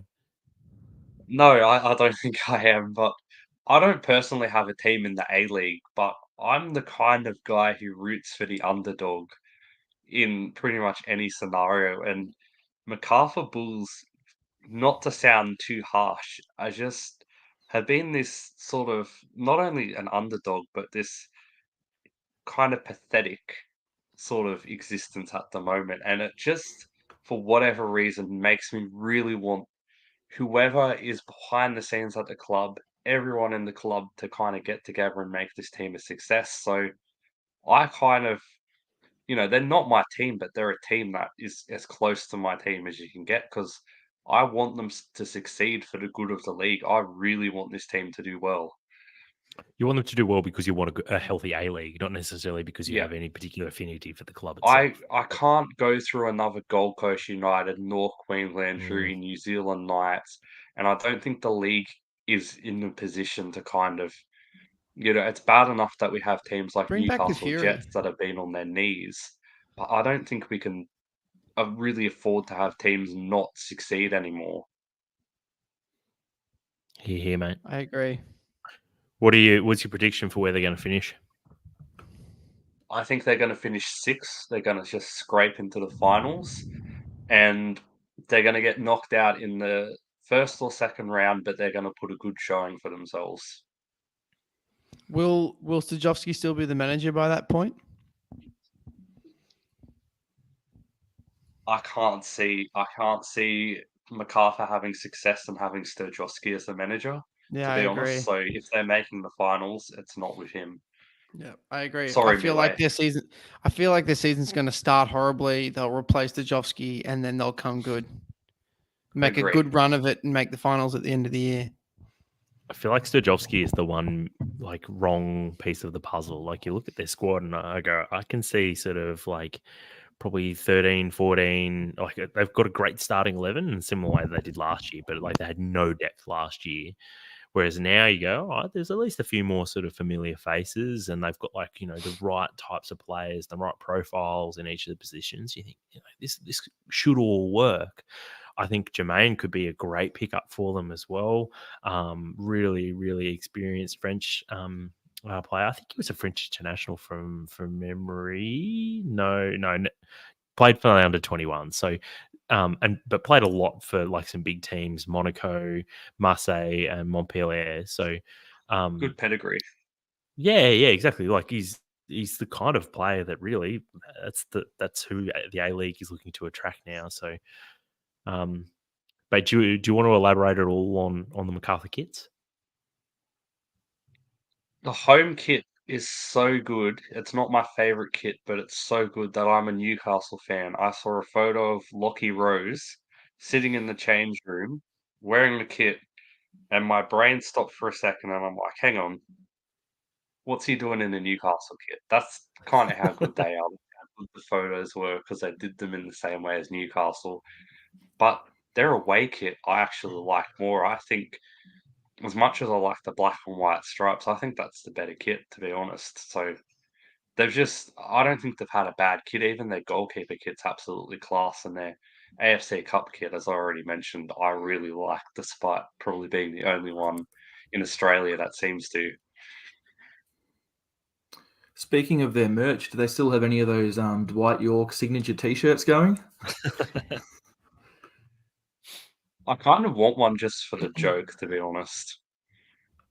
Yeah, like one of those Western Sydney Wanderers finals 2023 shirts. Or a Daniel Sturridge shirt. Or like one of those Oh, North geez. Queensland Fury Bring them jerseys. back. There's too many memes in like A-League merch You know what? already, right? Actually, Freedom of speech, randomly- Gold Coast. I can't remember where I went recently, but I saw someone wearing a North One of those. Queensland Fury jersey with Fowler on the back and went, whoa, that's niche. Yeah. Was it Shannon? May have been, yeah. Maybe I saw you in the wild, Shannon. It could have been me because I do have a couple of Robbie Fowler North Queensland Fury shirts. You have a couple of them. A couple? What are you hoarding them? I Taking them Probably out of only the a couple market. in circulation. I doubt he had a Like Rob. couple when he played for them. He's like Robbie Fowler in real estate. All right, boys. Let's keep moving though, shall we? Mikey, you got Melbourne City next. Yep, Melbourne City, as usual. I think I've covered City every year I've been doing previews. Last season, finished first in the league, and were runners-up in the Isuzu Ute Sydney Super Cup. For the transfers, it's the biggest squad turnover City have had since the Warren Joyce era. There's been about 13 players leave, and there's been about 13 coming in if we include people promoted from the academy. Some of the notable ins that we have, Jamie Young, I think that's huge. Tolgay Aslan, as we've talked about heaps already on the pod. Sandro Lapane, Stephen Ugarkovic, Terry Antonis, Marin Yakolis, Aziz Bajic. We actually paid a transfer fee, which I think is pretty wild in A-League terms. Hamza Shaki, Leo Natel, who came in very last minute on an injury kind of panicked signing, I think. And our big outs, Tom Glover, he's now in Middlesbrough, which is I think crazy. We're really good on him. We had Geordie Boss, who got $2 million as a transfer fee, and he's off to Westerlo. Marco Tilio got even more when he went to Celtic, so he broke the domestic transfer record twice in one window, which I think is, again, mad. Aidan O'Neill is now in Standard Liège. Scott Jamieson retired, and he's moved off to the into the coaching ranks. Valon Quick Barisha. question about Jamo, Mikey. Will he get more yellow cards as an assistant manager or as the captain of the team? I reckon that should have been my bold prediction. He'll get sent off. I mean, that's not a bold prediction. That's like that's a Times New Roman prediction. Valon Barisha. He's gone back to France, I think. I'm not sure where he has ended up. We had Rafael Boris Rodriguez go to the McBulls. Thomas Lamb and Richard Van der Ven. We had them on Melbourne City had them on several year deals, and for whatever reason, personal issues, I'm not sure what it was, but both of those guys have gone back to Europe. And as Colby touched on, when Damon touched on the Florent Barangay to the Raw. In the preseason, I think it's been a bit of a mixed bag, but I think it's been a little underwhelming. In the Australia Cup, we struggled against Oakley Cannons and the Metro Stars, which I don't think is ever a good sign when you're coming in to defend a league title. And they both took us to the wire. Put some and respect on honestly, the two teams that won NPL Victoria and NPL South Australia. South Australia. Yeah. And made us food, lest we forget.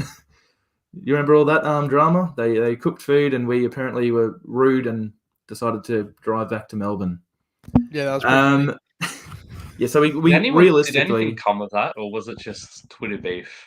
The only thing that came of it was when Brisbane Roar played Sydney United in the 2 days later, they made sure that they posted plenty of pictures that said, "Thank you, Sydney United, for the hospitality," and all the players sitting down eating dinner in the clubhouse with their players. That was the only thing that came of it. I particularly enjoyed the meltdown off that and people replying, Metro Stars quote tweeting them going, "Are you entitled? Our volunteers our volunteers work really hard for this." And then there was photos that were leaked and it's just like the worst lasagna you've ever seen. Yeah, so some of the photos was like one piece of corn on the cob, like a dry piece of lasagna, and then a bit of crumbs on the floor. And it was like, this is what City missed out on. So, yeah, realistically, we could have lost both those games. We had a good result on paper to the Phoenix, but I think the scoreline flattered us a little bit there, and then a complete lack of showing against Sydney FC in the semi-final. In the ACL, I think we touched on earlier, those were also kind of lukewarm results there, but I think we should still be aiming to get out of the group there. I think fans should be excited to see the new faces. Like as I said, this is the biggest squad turnover we've had in quite some time. Be excited about Jamie Young and his shot stopping. Be excited about Tolgay Aslan. He just looks far too good for the league, as we've talked about. He's comfortable on the ball, and I think one of you mentioned he's already challenging McLaren to be our penalty taker. He's been the absolute standout player in the league, not in the league, for Melbourne City so far. And I also want to give a notable mention to Terry Antonis. I wrote him off immediately after we signed him. I thought it was the most middling, nothing transfer, but he has every game proved me wrong. Like several games, there's been complete lethargy and really devoid of any spark, and he comes on and he's got that, I don't know, that oomph, that little Dog bit in of him. He's got that dog in him. yeah, bit of go about him, and yeah, I think a few times he's galvanized the squad a bit. So props to him. I'd be nervous about our ability to adapt when things aren't working, which I think there's been a problem for a while now.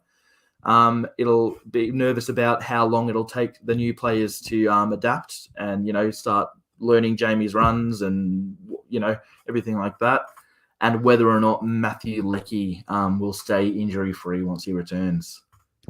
I've got a question for you, Mikey.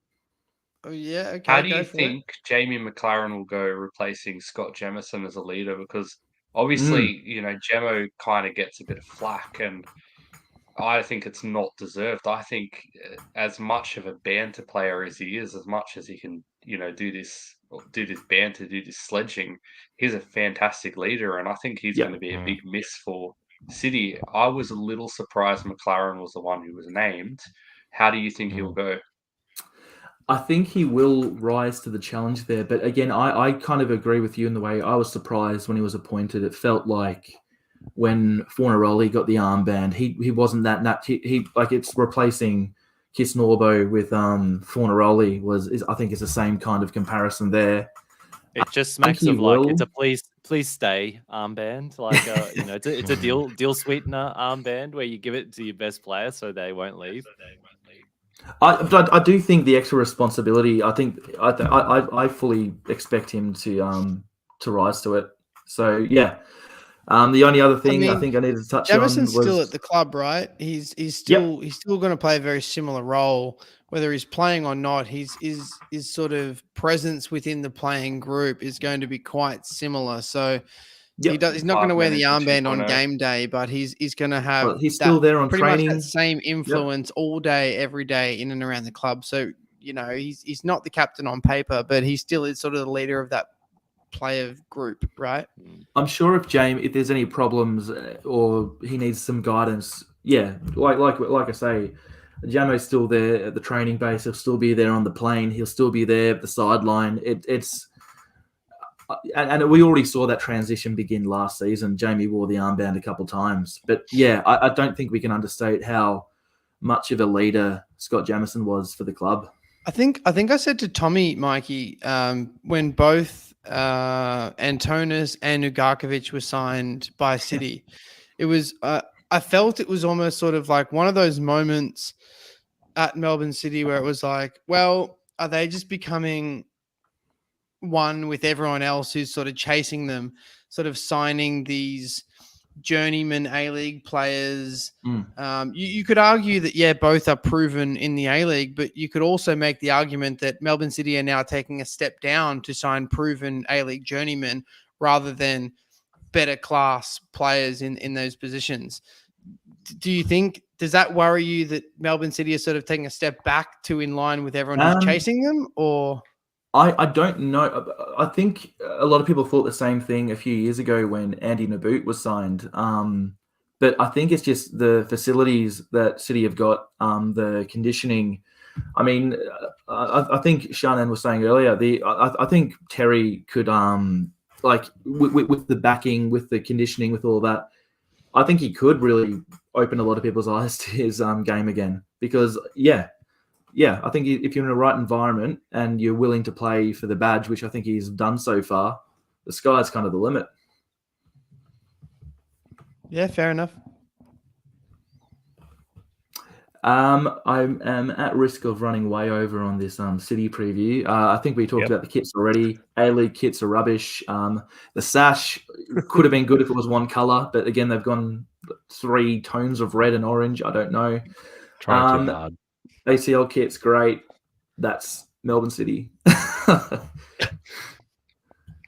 No, good preview, mate. I think it's going to be it's going to be interesting this year, the A-League, because Melbourne City are going to fall back into the pack, in my opinion. I think that will make the league more competitive and more interesting as a result of that. Next up is Melbourne Victory, and Shannon is previewing them. Here we go. Melbourne Victory. I was going to do the Tom Williams thing again, but I'm not going to beat that joke into the ground. Look, I think they're going to have a good season. I think they've recruited very smartly. And last season, one of their recruitments that kind of went under the radar was Bruno Fornaroli. I think he's just been in the league so long that we kind of just are used to what a good player he is. But he come in to a somewhat struggling Melbourne Victory side, and he just found a way to find goals, and he was nowhere near, what we can expect from Bruno. I think this season's going to be a very good one for him. I'm trying not to hype myself up as well about Daniel Arzani, because that's always, a big thing for disappointment. Yeah, Don't it's do it, kind mate. of like I And was his so mini close hats. to making him my boy again. it's No, kind of I'm like finished with when, Asani. Have you ever been a fan of a band that's kind of well past their prime, and they release an album, and then it's, That's all my you're favorite talking bands, to mate. Yeah, the that's my only bands I follow. thinking, oh, this is going to be good. This next one's going to bring him back, and it's always disappointment. It's kind of like that with Daniel Arzani, but again, the new album's out, and I'm getting hyped up for it, and I'm hoping that Tony Popovic can kind of whip his ass into gear, that Melbourne Victory can pull out something like Arzani, because we've lost Craig Goodwin, we've lost Jason Cummings. I hope the league can get Daniel Arzani coming. Do you know what I because hope from Arzani is that I feel like there's less pressure on him now than there was when he came to MacArthur. And I feel like Popovic almost has license to use him as a player off the bench and to use him as the player that he was when he was at City years ago when he blew up. And there's sort of What was no that? A there's bench no player that suddenly got game time and we realized we didn't have him anymore. Yeah, well, there's no expectation that he should start and play 80 plus minutes every week. And I think Popovic won't be afraid to go sit on the bench, play 10 minutes, play 20 minutes. And if you're not going to play it, then you're not going to play. And Popovic is not afraid to make those decisions. So in one way, I hope that's the way he uses Arzani, at least to start the season, and makes him earn his right to start. Just because you're Daniel Arzani and you've got this reputation doesn't mean you've got to play, right? And Popovic won't think that way. So I hope you're right, Shannon. I've got the same sort of, I really want him to do well, but I don't want to get invested in him doing well. Yeah, exactly. And I think Melbourne Victory's had a tough couple of seasons on the pitch, but they've always, in my eyes, had a good squad. but the problem has been that once they've had that bad season with this good squad, they've kind of just cut, 2/3 of the squad and tried to build again. This time they've had that disappointing season, but what they've done instead of cutting the squad and building fresh is they've kept this good core of the squad and they've brought in some players that can kind of, build on the squad instead of just starting fresh again. And with someone like Jake Brimmer coming back, as well as, bringing in some quite good players. And in my opinion, I know a lot of the Melbourne Victory fans were disappointed, but bringing Adama Traore back, I think that's a good move because I spoke with him. We had coffee a couple of weeks ago, and the way he spoke about Flex. Melbourne Victory and what it means to him, and he went on a rant for about 20 minutes about playing for this club and how much he loves it and how much he wishes he can help, the club find success again. And I think each team in the A-League, every team in football needs a player who just loves the club and just will do anything to help it, go good. So I think Adama's, while he might not be what he once was on the pitch, I think he's going to be a good player to bring in. So what fans Shan, can really look forward to, in my Shan, how opinion, much do you is think Di Pietro leaving is going to have an influence on the culture of the club? You're talking. I just wanted to jump in while you're talking about massive. the culture of the club. How much influence of him leaving and them almost able to start from fresh is that going to have? Positive, massive.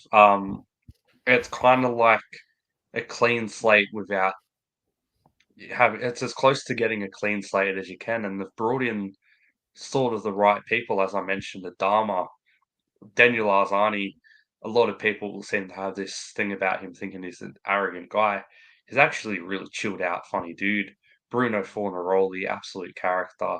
Jake Brimmer, everyone at the club loves him. They've got this good culture of players. They've got this good culture of coaches. Tony Popovic, he's one of those managers that players can take or leave, but he builds a culture of players that if they like him, they'll play for the badge, they'll play for each other. So I think the culture at Melbourne Victory at the moment's as good as it's been since the days of Archie Thompson. How long does Popovich get given if things don't go well at the start of the year, though? He'll have the whole season, in my opinion. They won't cut him, even if he's doing bad. If they haven't sacked him yet, But they're not going to sack him. Conversely, if he doesn't make the six this season, he's gone. And if he can't find success with Melbourne Victory after this long, I think if he gets fired, it's going to be a hard sort of road back to football management to earn that sort of reputation back. Because if he has failure after failure, I think his reputation is going to take a bit of a hit. And I mean, it was only like 3 the years next ago. Harry Poole. Yeah, it was only like 3 years ago that they were saying he should get the Crystal Palace job. And, Yeah. If he fails at Melbourne Victory, it's almost like he's unhireable. Well, I was going to say on the training flip wheels side, on like fuel. on the flip side to that question, if they start really well, how long does Tony Popovich give Melbourne Victory before he goes to some third division side in Scandinavia? Or Japanese literally second the division. first offer. Turkmenistan Pro League. I don't know. Put some respect on Turkmenistan Pro League. I don't even know if it exists. Is it pro? Semi-pro. Yeah. Long story short, I think the fans can look forward to hopefully positivity coming back in the club, both on and off the pitch. I think they're not going to win the league, but they're going to get good results. They're going to play good football, and the club culture is just going to take a bit of a positive turn. I think they're probably going to finish anywhere between third to fifth, and they're going to get bundled out early in the finals. I agree with, I think it was Mikey mentioned the kits. It's a throwback.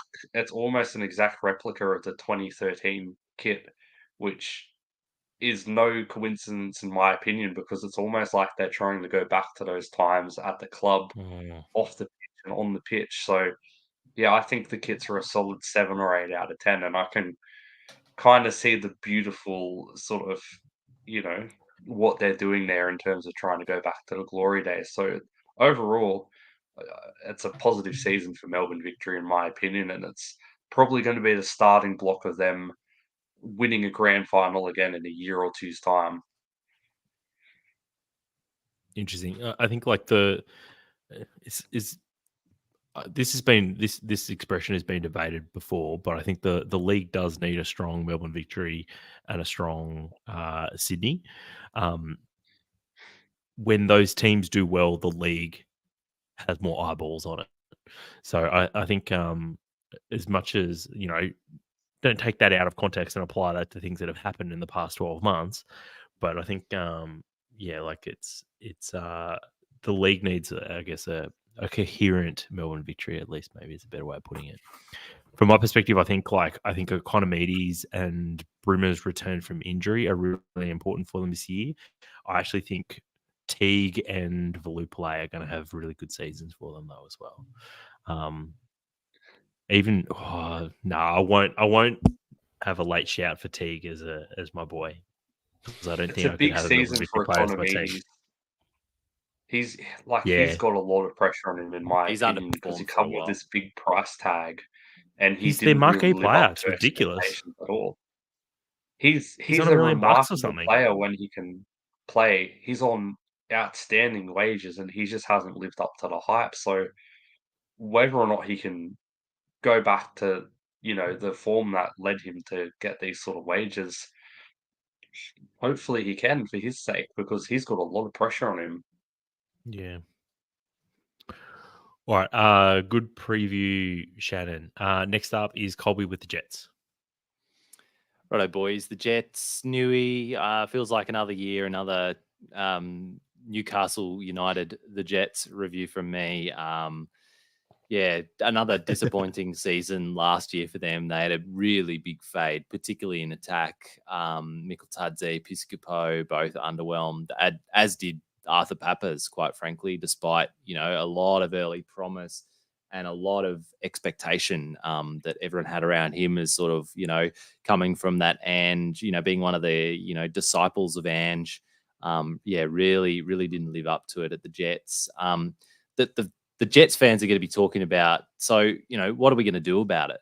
And, a really key part of what they're going to be doing about it is getting in Apostolos Stamatoulopoulos. That's about it. Sorry, I missed that. Can you say that again? I know. Apostolos Stamatoulopoulos. I know you've been practicing that in the mirror before. Yeah, online you today. can say this. You could pronounce his name. Unique New York. New manager, obviously, with Papa's out. Rob Stanton, he's another one from that Sydney, manager academy. Was assistant under Corica for 3 seasons, and prior to that, he was in their youth setup. So Newcastle will be hoping that he can sprinkle a little bit of that Sydney FC magic, a la Rudin and Ufuk Talay and those other guys that have come out of there. So that they'll be hoping to, sprinkle a little bit of that on Newey. But one of the big ones is Jason, I think it's Berthomier. And I'm not even going to try and pronounce this French club that he's come from, but he's been playing in the French second tier. He's an attacking midfielder. He'll be supplying a lot of creativity, but query to who? Probably to Apostolos. Another, I don't know whether I call this a big in, but Ryan Scott's come across from Western United. It's a curious one, and after Weir and Duncan duked it out last season for that number 1 spot, Duncan has obviously left the club, so it'll be interesting to see who's preferred at number 1. So Ryan Scott's come across maybe to try and have a tilt at getting that number 1 spot. Lot of big outs for Newcastle. Angus Thurgate, rest in peace. He's gone over to Western United. West in peace. And Becca Mikkeltadze, he's gone after really underperforming. Joshua Satorio, he's gone to India. He's gone to the Blasters. Yeah, gone to the Blasters. Jack Duncan, he's gone to the Knicks, and Matty Yerman has gone over to MacArthur. So they've lost quite a lot out of that spine. at Newcastle. So what's there to be excited about? Well, there's creativity. There's a bit in their attacking midfield. Maybe Rena Piscopo will come good. Jacob Dowse, I think, could be maybe one to keep a low key eye on. He showed bit of something in moments for Perth. But yeah, lots to be nervous about for them. Lack of firepower up front. They're going to need that Sydney coaching factory to really deliver the goods for them again. But a real one to watch for me in all of this is Archie Goodwin. I think he could get opportunities up front. He could get a few minutes. We've seen him. He's looked like he could. He's threatening to burst out and have a breakout season. And I think he's still only like 17 or 18, isn't he? Yeah, he's just turned 18, I think. So, or he's just about to turn 19. We've had a comment in the chat that we should get a job. I wish I was more underemployed than I am, Divash. But you can have some of my job if you'd want. Look, I think Archie Goodwin could have a bit of a breakout season, particularly if Apostolos doesn't deliver for them. I think a successful season for any A-League club would be making finals. But yeah, it's going to be a rough one for Newey this season. I think they're going to finish 10th. Oof. I think that's a bold prediction that they're not going to finish last. Not going to lie. Yeah, actually, I had to really consider. It was between them, Adelaide, and Welly. And after Damo's preview of Adelaide, I think probably it's Adam Newey and Wellington to see who's going to finish last. Maybe I'd put Adelaide in 10th in my revised prediction. Just a quick word on their kit, boys, before we move on. It's another number by Legend Sportswear. That really popular and prolific kit manufacturer. Look, they're not even talking Kmart here. We're talking like Crazy Clarks. How do the Jets find these manufacturers? I don't know where these guys come from. I think some local like mining magnate has a hookup or a side hustle or something. Mate who's got a mate. Yeah, someone's got a mate, and is putting him in touch with these startup kit manufacturers. Some shirts that fell off the back of a truck. Yeah, I mean, I've always been a fan of the gold kit from Newcastle paired with that navy blue short. The Nicky Carl kit. Yeah, and in the it's a bit unfortunate. Like in the photos that you might see of the kit release, I mean, you can see the crease lines on there that they've been folded and just sitting in a box. It just doesn't look it doesn't look nice. Fresh out of the packet. They're fresh out of the. I can hear the plastic rustling on the floor. Like, wasn't one of their kits just their training kit reused? Was that the Australia Cup kit? Yeah, they I'm pretty reused sure. Their training kit from last season. They just slapped the badge and numbers on it. That's lazy. Can't you go 1 week without embarrassing yourselves? I guess when you're funded by the APL, you got no choice but to just reuse training kits as kits. Punch up, guys! Punch up, not down. And four different shirt sponsors across the A-League men and women on 3 different ones. Inspirations Paint as a shirt front of shirt sponsor in the A-League women's on the gold kit. Looks particularly bougie. But yeah, that's it for Newey, boys. This Back is to you in the studio. A slight tangent, but on that Inspirations Paint sponsor, I remember being very annoyed the other season when, they're a paint shop, right? The whole thing should be about color. They had a gold print on the front of their shirt, but it was a different gold to the other 2 or 3 golds they had on that shirt. I was like, that's the worst branding you could get for a paint shop. So close, guys. So close. All right. Thanks, Colby. Next up is Perth, and Mikey's going to be previewing them. Yep. So the Perth Glory, it really is a dawn of a new era over in the West. There's new ownership coming in very soon. New management. Last season, finished 9th under the reign of terror that was Ruben Zadkovic. There's been a little bit of coming and goings. Ollie Sales come in. Alexander Sushnya's come in via Serbia. Bruce Kamau has come on in, and Oliver Bozanic from. Did you put a little bit of an accent on Bruce Bit of Kamal's mayo name on there? that. Just to make it like Bruce Kamal from. Mate, he's a young and OFC up and Crete? coming prospect. What do you expect? Jake never gets old. And some big outs included Jack Clisby, Zach Duncan, Jordan Elsey, and Ryan Williams, who are the last two there went to the Indian Superannuation League, if I can borrow a joke.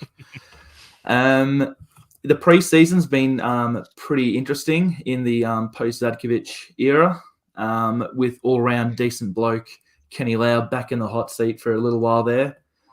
There was standout performer in pre-season. There's a couple, but we've touched on him earlier. 17-year-old Daniel Benny. He got a scholarship Touching on a contract. 17-year-old sounds a bit wrong out of context.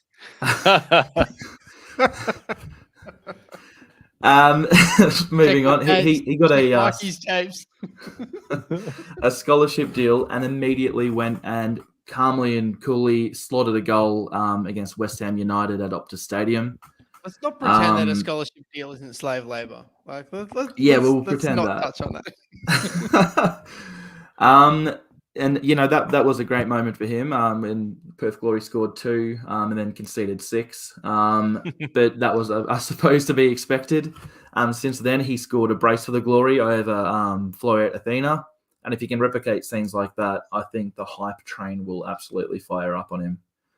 Other than that, Taggart's been in good form. Hit 4 against the Stirling Lions, 1 against Olympic Kingsway, which I wasn't previously aware of, and 1 against the Melbourne Victory, who I'm also a bit sketchy on. But he's looking to be in good form. I think fans should be excited about new change at the Perth Glory. I mean, new ownership, fresh new dawn, as I said, free of any potential baggage that comes with Sage and trying to sell your club to crypto bros. I think currently, as of recording, it's between Ross Pellegria, who's the owner of Catania FC. I've butchered that, I'm sure, and a property developer in Singapore. And the club is actually expected to sell for 20 million, which I think is crazy for 20 million? Yeah. Are you serious? So, I mean, if you're going to pay that, I think that's really good signs that it's got to be a West happen. Australian mining magnate if they're paying 20 million for that. Yeah, I mean, I was reading off FTBL, so... Is there still 20 million left in WA mining? Twiggy Forest has surely got a little bit of money left. We just open a few more of those mines, we can get it through. I'd be nervous about losing some of the players they've lost. I'd be very nervous about losing the fortress that was Macedonia Park. I think they only had 1 loss while playing at that scenic stadium with the Woolworths car park in the background and the yellow tinge on our TV screens. Mikey, I previewed Perth last year and said that Macedonia Park was going to be a really hard place to go and play and that they were going to rebuild like a fortress out of playing out of there. And I'm really glad the fact that you brought that up. They only lost 1 game there because that wasn't on Check the Tapes. And I'm really disappointed that no one acknowledged that I said Macedonia Park was going to be a hard place to go and win games of football. Yeah, they really did. Going back to HBF Park was like the worst thing that happened to their season. What about Clisbino? Big out. Very big out. Yeah. I do wonder like how they... sorry, one more thing I'll touch on where I talked about the reign of terror. It'll be interesting to see if Stefan Kolakovsky can play football because he's actually free. He's been playing some games in the pre-season. So I'd be interested to see if he actually gets more than... I think he got 60 minutes in total last season, going from the Premiers to the Spooners. But that might just be my City bias hat on there. But I'd be interested to see him playing for the Glory. That'd be a big Stadge move to get like a tune out of Kolakovsky, I feel. Oh yeah, I think he's up for it as well. I mean, if you wasted a season on the bench because Ruben Zadkovic doesn't particularly rate you, or you were mean to him in the elevator, I don't know what the story was there. I don't know if Shah's got any.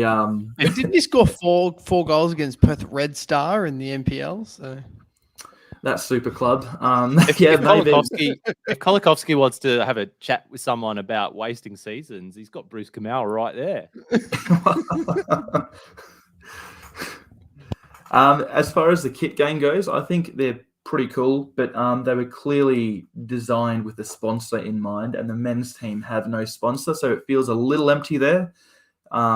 If their pattern could have gone all the way through the shirt, it might have been a lot nicer than it otherwise is. But I don't know, if they're getting a new owner, I'm sure they can slap a sticker on that shirt and it'll be nice and good. So that was the Perth Glory, guys. A couple of points on Perth from me. First of all, Colby, this week we were talking about Lewis Miller and you couldn't remember who he was. I had that same moment with Mark Beavers when he was announced as the Perth co-captain. I went, who the hell is that? And apparently he'd been there all last year. And Beavers, he was really good actually. But how much of an AFL vibe is having co-captains, eh? Big I'm not AFL, sure big about coaching WA team. vibes. Yeah. Look, yeah, big indeed. But look, No, probably they don't the have big thing- co-captains. They've got a leadership group. Oh, yuck. But the big thing that comes out of Beavers and Taggart being appointed co-captains is that deliberately he's taken the captaincy off Amini to allow him to Make a dam. what? I Plug a didn't few get that. gaps.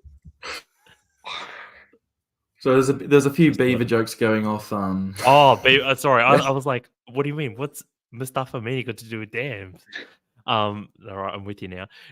So, but Amini, because he's injured and he's likely to be out injured for quite a while, and I wouldn't be surprised if this is sort of the last year where we see Mustafa Amini sort of considered as sort of like an elite level player in the A-League because his body just can't hack it anymore, basically. Was he considered that last year? Not I really, felt like maybe at the right? start of the year it was like, oh, that's a great signing, but then sort of by Christmas everyone was like, it's just Yeah. Mustiamini. Yeah, and so instead you've kind of got like Oli Bozanic got signed, right? Who, looking at their squad, looks like he's going to be wearing number 9, which I feel like I'm going to be sick. Interestingly, he's on loan from the Wanderers, Yeah, and so is what's his name? Carluccio? Jared Carluccio. Yeah, is also on loan from the Wanderers. Like, we haven't seen very many, like, since this has been allowed, we haven't seen very many players loaned into A-League clubs. We've more so seen NPL clubs loan players to A-League clubs with like future buy options. But A-League to A-League, we haven't really seen players loaned, especially players like Bozanic, right? You think of a loan, you think of a young player that's not going to get time at Sydney or Victory, that might go to Central Coast or Adelaide, or, you know, whatever it is. But interesting that both of these players will probably feature a lot for Perth this year, that are both loan players. And I wonder how that plays out if they do well, right? They're not under contract next year. It feels very A-League to not think about what happens beyond the end of this season. So I feel like that's totally on brand then. Just survive, right? We'll figure, like, that's future Perth Glory's problem. All right, thanks for that preview, Mikey. Next up is me though with Sydney FC. So last year Sydney finished 5th. They beat the Wanderers in that first elimination final, but then lost in the semis to City. Sydney fans would have been most disappointed, I guess, about the beginning of their season under Steve Corica.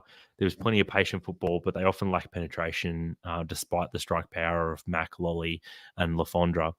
It was also combined with some injuries, and an unsettled 11 meant that the team struggled for results. But they did come home with a soaking wet sail, finishing 5th, and they only lost 3 games in the second half of the season. So pretty strong finish for them. They beat Wanderers, like I said, in the first week of the finals. So it was pretty good, a pretty good bad season, really, as far as Sydney goes, considering Wanderers were having like the best season that they've had in 10 years. Moving forward, though, Sydney fans will definitely be talking about Lafondra and his replacement. Pat Wood has been playing a bit in preseason, and other than just having like a terrible haircut consistently for the last 3 seasons, it still remains the jury's still out on whether or not he's going to be able to, score consistently at A-League level. It's not necessarily helped by the fact that Fabio Gomez has been signed and looks just like an absolute player. Looks like he's got the right mentality. Is he on loan or is there a permanent deal? Because he came from Brazil, right? Alone. He did come from Brazil. Yeah. He Mineiro or is- Palmeiras? Mineiro. Mineiro. Yeah, Atletico Mineiro. Yeah. So, look, I described him as the Brazilian Michael Antonio. Like he's big. I think he's probably not bad at He'll holding run up the through a ball, but brick wall. yeah, but he looked most comfortable like on the ball, like running at defenders and stuff, which is not necessarily quite what LaFondra brought. He's So a you're going to youngish say player. that Coric is going to play him as a fullback if he's the Brazilian? Yeah. Brazil. But like I think the thing that stood out for me so far with Fabio Gomez was the fact that he took the penalty in the Australia Cup final. Like I think he'd only been at the club for like less than a week, and here's this guy who's like, pretty junior and literally just arrived and has said, "Nah, like I'm taking the penalty in like a cup final." And he would have known that, this isn't like the grand final. It's a bit of a preseason, sort of like a glorified preseason game. But I thought it spoke volumes about sort of his mentality, and I think he's going to fit in really well at Sydney, provided he puts his head down and is committed and so forth in training and isn't just spending all of his time up on the northern beaches. A couple of big ins other than Fabio Gomez. So Joel King was confirmed. He signed on a full-time contract as opposed to a loan that he was on last year. And they've also signed another Brazilian, Gabriel Lacerda from Ceará in the north of Brazil. So he's a centre-back and he'll be, I guess the plan is that he'll play alongside I forget his name. Exactly, Tommie. Exactly. It's happened again. Like, who the F is he going to play beside? Wilkinson. He played. No, Yeah. he retired. It's geez. Now we're finding the holes in my notes. Good. Now, right? Courtney Perkins. Rodwell. No. I Rodwell. I found it really interesting that obviously they signed Joel King, which I think sort of understated the signing of Joel King. I think he's going to be great this year. But the fact that they signed Joel King and Courtney Perkins, who pretty much started left back most games for Brisbane last year, was on loan from whatever club he was at over in Europe. And they've signed essentially 2 left backs that played pretty much every game of the A-League last year. Like it's like, I don't know what's the reason for that. Why do you sign 2 players in that one position? Look, it is a bit of a strange move, but I mean, also the other side of the coin is that like the A-League has shown that you need 15 players. You don't necessarily need 20 players, but you need probably 15 to really go sort of all the way. And you're not necessarily going to have backups in every position, but you are going to need to have a range of players that can play in different positions. So I think that's a positive thing. Haven't Sydney FC got like the best academy in the country, and they've promoted 1 youth team player on a scholarship this year? Yeah, like Sydney FC have like all their academy players go and sign for every other A-League club in the country, and they've given 1 player a first team contract from their. Correct me if I'm wrong, but Sydney FC, out of all the New South Wales clubs in the A-League, are the only New South Wales clubs that are in NPL 1. Every other New South Wales club are in NPL 2 or NPL 3. And also NPL Victoria as well. None of the Victorian teams are in. None of the Victorian teams are in NPL NPL 1 either. 1, yeah. And so, like Sydney FC, they've got a very good youth team, very good youth setup. They always have, but they've never promoted youth players to their first team. They all go elsewhere. And I then they don't go and find understand like why. Jordan Courtney Perkins and Parsons last season from the Raw. Like they steal all these young players Yeah, who have just come out of other academies rather than like promoting their own young team. like It's wild. take a leaf out Ass of other backwards. clubs' books and like Yeah. take advantage of scholarship contracts. Take advantage. They don't seem to ever do this, Sydney, and I don't understand why they don't. Are they still trying to have this like glamour FC to their, mentality think to to the some way that they run degree- the club, or I think to some degree, yes. Segacic and Kucharski are two players that feel like they're ready, right? Like they should be getting more minutes. And even didn't last year, Segacic leave?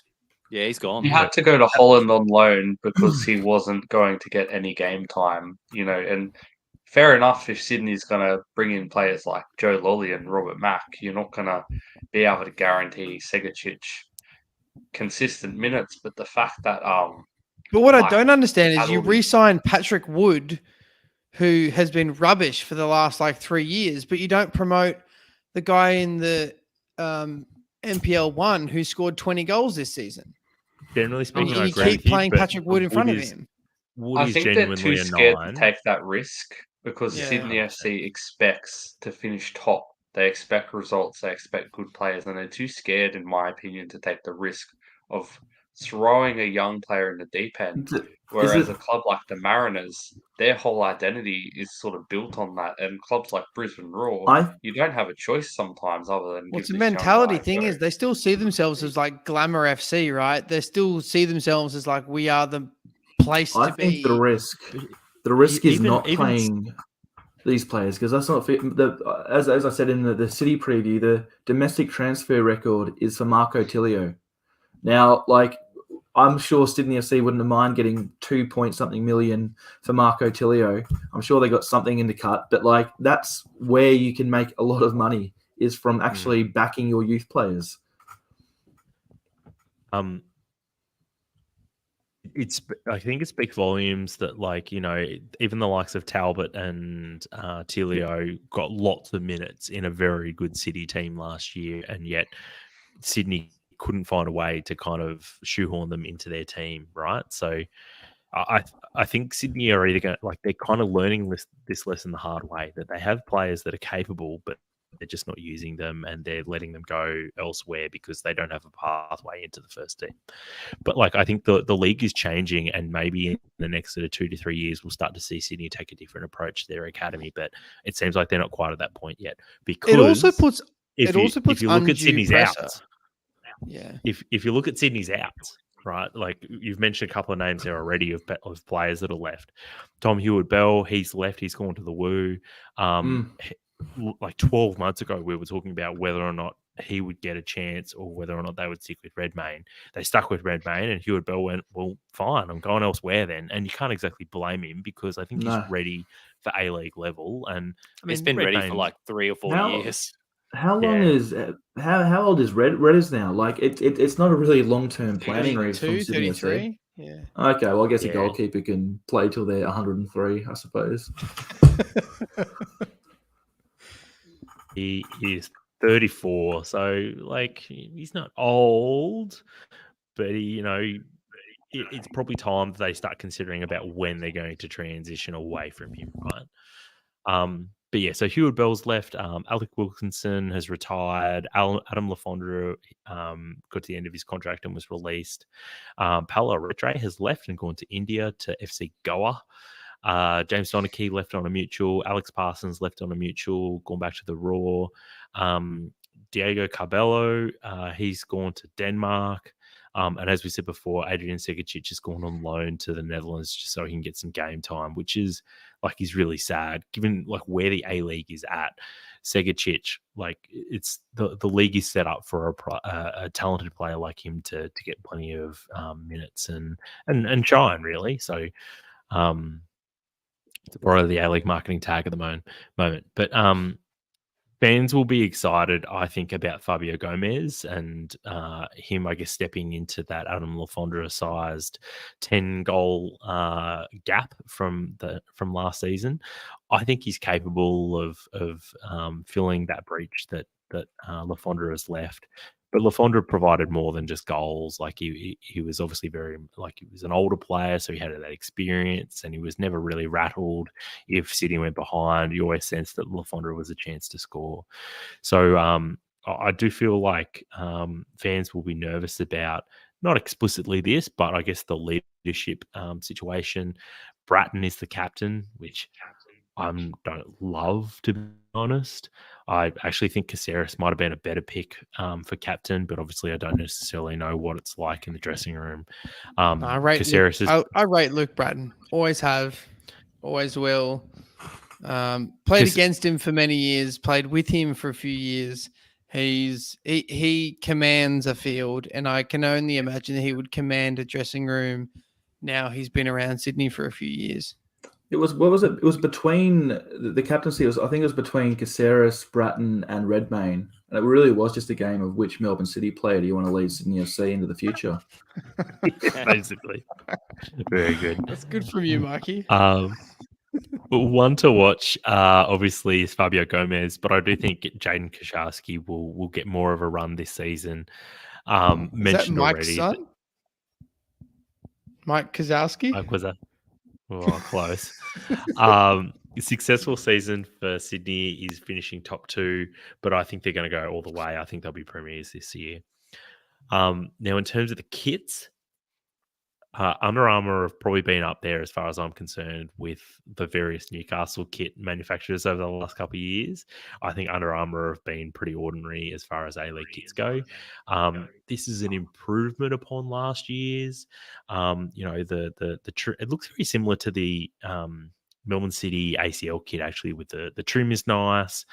I don't love like the geometric pattern. I feel like we've kind of moved on from that, but obviously Under Armour are just getting the memo about them. It's not a bad kit. It's just not a great kit. I'm giving it 6.5 star casinos out of 10. The away kit is basically the same as the home kit, but curiously, the geometric pattern is all over the entire jersey for the home kit, including the sleeves. But on the away kit, the sleeves don't have the pattern. I don't know why, but anyway, give that 5-star casinos out of 10. And that's Sydney. Next up is me with the Knicks, managed by Giancarlo Italiano, his first season after taking over from Talay, who, curiously, I'm not sure if anyone saw that he was on the bench with Graham Arnold this week with the Socceroos squad in London. I thought that was very interesting. They finished 6th last season, lost in the elimination final against Adelaide, and just like barely put up a fight in that game. They were pretty pathetic, I thought, in like a knockout game. It was just bizarre. Which probably sums up what kind of went wrong with the Knicks last season. They were good in the first half of the season, but then once Ufuk Talay said that he was leaving, then there was a bunch of other players, Ugarkovic, Ollie Sale, Callan Elliott, and Clayton Lewis all said that they were leaving before the end of the season. And so their season pretty much just like fizzled out. I think they only won one game in their final 6 games, and they were lucky to make finals basically because just no one else was winning games underneath them. And it was a bit of a they basically just stumbled across the line at the end, though. Fans will be nervous about whether or not Italiano can continue on the positive vibes around the Knicks after Rudin and Talay kind of stopped the rot a few years ago, and had done really a pretty fantastic job over the last 5 years. Only a couple of big ins at this point. Jack Duncan coming from Newcastle, and Mohamed Altay also coming from Newcastle as well. But look, they're looking at replacing Clayton Lewis, Callan Elliott, Ollie Sale, and Jan Suss, who's left. So I wouldn't be surprised if they're going to sign a few more players at the Knicks. Fans will be excited by the fact that they managed to hold on to Oscar Zavada over the offseason. He was just a fantastic get for them last year, and I'm actually an A-League fantasy must-have, wasn't he? I was really surprised they managed to hold on to him, to be honest, because I mean, like he was just like a monster in the air. He was big, he's physical, he moved around the pitch pretty well, linked up play with Crive really well, and just was like bit of a dream signing, really, considering I think he joined like 5 games into the season or something crazy like that. Also good that they've managed to hold on to Kraev, but I actually think that he's sort of the one to watch, really, and I think he's going to define their season to some degree. Started last year so well, and then just kind of fell off a cliff, didn't he? Yeah, and maybe that was like it's really just a broader theme around the Knicks at the second half of last year. But I think fans will be nervous about the fact that there's probably 2, maybe 3 players that they need to bring into that squad yet. You just never know what you're going to get. You hope that they're all going to bang like Zavada did last year. But I guess A-League signings are fickle, and you just hope that they're going to do well. Otherwise, yeah, the Knicks could be a bit ugly this year. A successful season for me for the Knicks is pushing for finals, but I just can't see it happening, to be honest. Predicting a pretty grim season for the Knicks. I think their midfield is quite weak at this point. Defensively and in attack, I think they look okay, but yeah, I'm predicting an 11th finish place for the Knicks. In terms This of might kits, be though, sorry, Mikey. you go. No, mate, I was just going to be a question without notice a little bit. It might be a dumb question. Where's Uffy now? Has he got a role with the Socceroos, or is he still penciled in for a future Canberra job? Not yet. He's contracted with Football Australia, which is why he works, occasionally helping out the young Socceroos or the Socceroos, but he doesn't have a gig at the moment. He was linked to various roles in Australia, various roles in Asia, but yeah, nothing at the moment, which is a shame because he's a fantastic manager. I think if a manager, for example, I know you want it to happen, Steve Corica gets sacked, he'll take that spot. If anyone gets sacked in the A-League, he'll take that spot. Yeah, he's sort of first Melbourne in line, Victory isn't he? Bring him in, to be honest. He's sort of first in line for a big job in the A-League. Like if it's Corica, Popovic, any of the sort of what you would call bigger clubs, in the A-League, any of those are gone. Uffy Tallow is the first in, isn't he?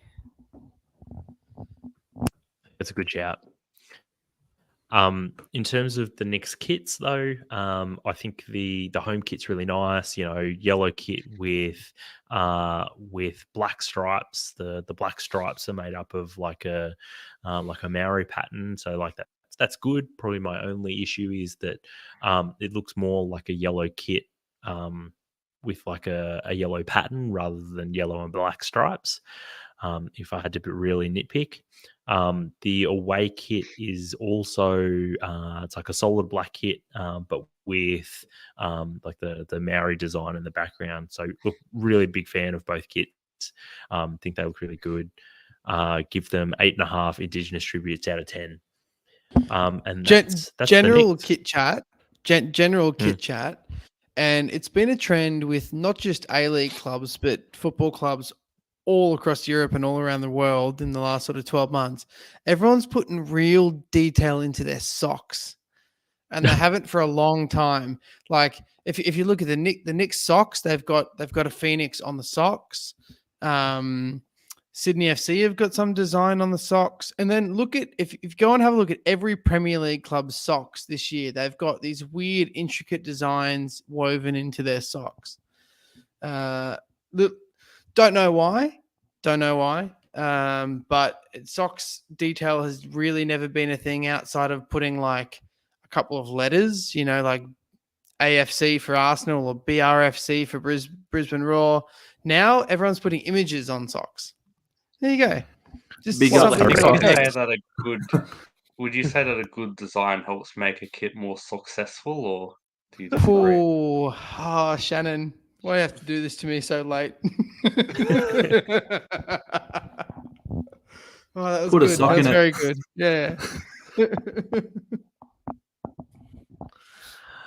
Yeah. Next up is the Wanderers with Colby. All right, boys, we're on the home straight. Give me the premiers, Colby. If you're still listening, thank you. Thanks for being here. The Wanderers, frustrating end to the season last year, being eliminated by Sydney FC. And that vibe that they had at the start of the year just really simmering down after that really promising start when they, filled up that when they filled up, I think it was Allianz early in the season for the derby against Sydney and knocked them off. So yeah, that's a real frustration for Wanderers fans. They're going to be talking about the big off-season clean out, but yet somehow still looking like they've bolstered the squad, to be honest. Big ins. I think Shannon or Mikey might have mentioned you before, but Jorrit Hendricks, big in. He's a Dutch defensive midfielder, most recently from Fortuna Dusseldorf. But yeah, he's played in all over Eredivisie, lots and lots of games in that league. And looks to be a real talent. So yeah, not sure how they landed him, but he looks like he's going to slot in quite nicely with their other big signing in midfield, Josh Brillante from the Victory. I'm not sure how many A-League clubs he's captained, but Mikey might be able to shed some light. It's been a lot. But yeah, proven at A-League level, still lots to offer, and he'll partner Jorrit Hendricks very well, I expect. Another big in, they've got a few, the Wanderers. Marcus Antonsson, he's a Swedish centre forward, most recently in the Saudi Pro League, but he's also played all over Europe and in England, in Leeds and Blackburn Rovers. He looks like a Rudan signing if I've ever seen one. Big pressure on him, but he looks like he'll do the job. Lockie Brooks back in the A-League, the former Adelaide United winger, returns from Brentford where he was on loan at Crewe Alexandra. I'm really excited about seeing Lockie Brooks back. I thought he was brilliant before he left. I was actually really surprised when he did leave because he went to the Brentford B setup, which is, not a reserve side, but Brentford put a team sort of within non-league and all these other competitions. They don't play in the normal Premier League reserve competitions, and they just sort of have this weird setup where they just do whatever they want. And can work well for some. Clearly didn't work well for him, but I'm very excited to see him play week in, week out, every week.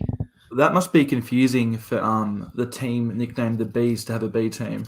Yeah, the Brentford BBs. Yeah.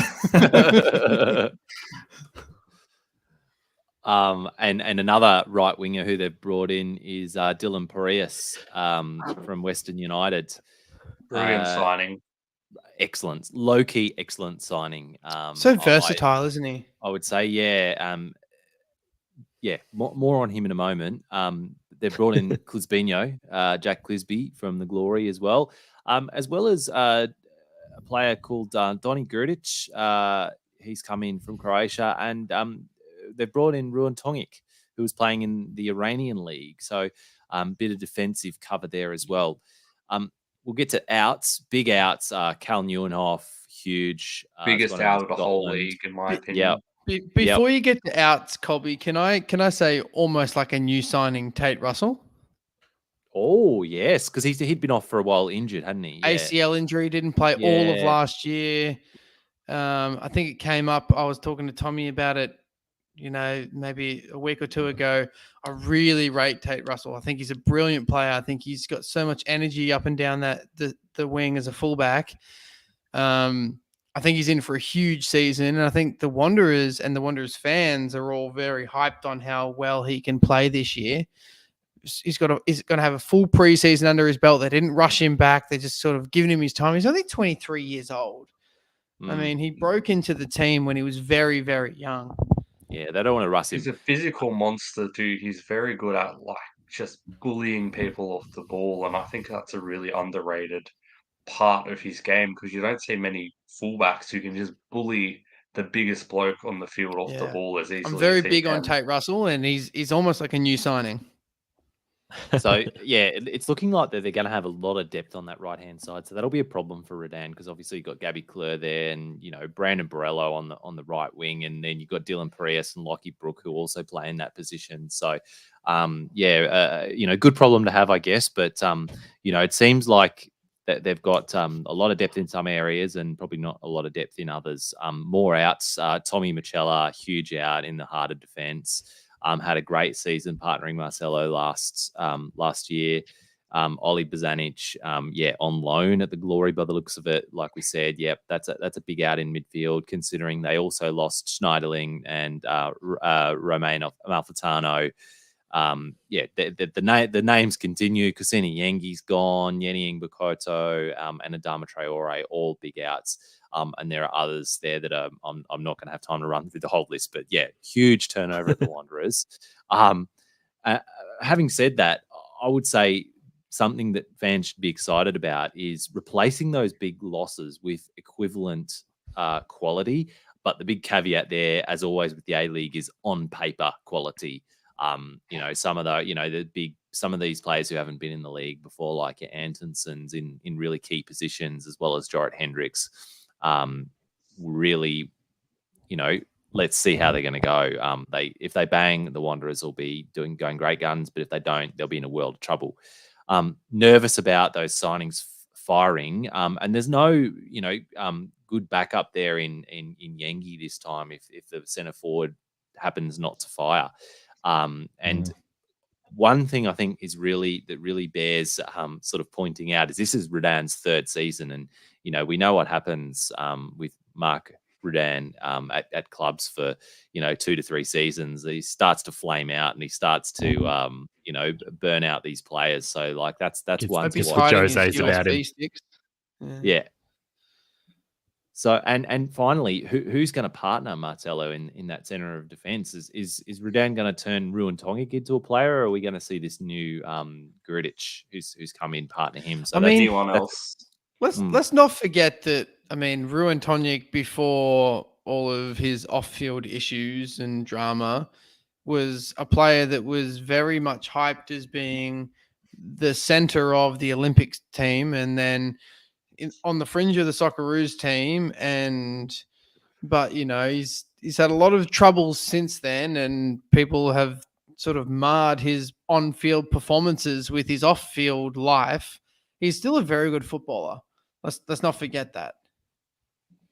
Okay, well, hopefully he can remind us this season, because we just haven't seen it in a little while. But maybe Rudan, in the style of football Rudan plays, the defenders are really critical. So it's just something that the fans are going to be nervous about until they see some proof in the pudding. But one to watch, we mentioned him before, Dylan Perez. For me, I'll have a real keen eye on him. I think he's a really astute signing. He's just 23, very raw. We saw him at the Woo, played a bit fullback, but he's been signed as a winger. Really think he could fully break out in this setup. Successful season for the Wanderers will be pushing and challenging again. I think they will. I think they'll make quite a good go of it. I'm picking them to finish in second. And their kits, we mentioned earlier before that they've gone from Kappa to Adidas, and shirt sponsor, they've gone from Centuria Capital Group to Voltaren as the main sponsor. Hopefully, that doesn't signal too much pain to come. And these kits were apparently designed by Ultra Football. Not sure what to make of that. I don't know what that means. But design. I'm going to say they're an Wanderers kit. I'm going to say they're an Adidas template. Yeah. So I mean, Ultra Football is claiming that they've designed these kits. So I think they heat pressed the sponsor. Yeah. Make of that what you will. I'm going to say that Ultra Football have zero input into Adidas's football kit design, but what do I know? They've got an intern at Adidas who's got real say. Hey, all love to Ultra Football, love what they do, but hey, let's not claim that. Yikes! All right. Last but not least, Mikey's going to be covering Western United. All right, the Woo. The shine with Aloisi from their grand final win. It's starting to lose a bit of that shine, and I think Aloisi will need to show some progress this season to be safe at the helm. Last season they finished 7th. They came close to making finals, but it really was that poor start to the season that cost them. They got 1 point from the first 5 games, and you can't, as good as you play in the back half of the season, you can't be doing that. And of course, there's some injuries. Leo Lacroix took, his form went off an absolute cliff. The transfers, very comically. I mean, I don't know how many own goals he scored, but all I know is he's a 2-time goal scorer for Melbourne City. Transfers in. Interestingly, we've got Tom Hewitt-Bell and Matt Sutton coming into the Woo.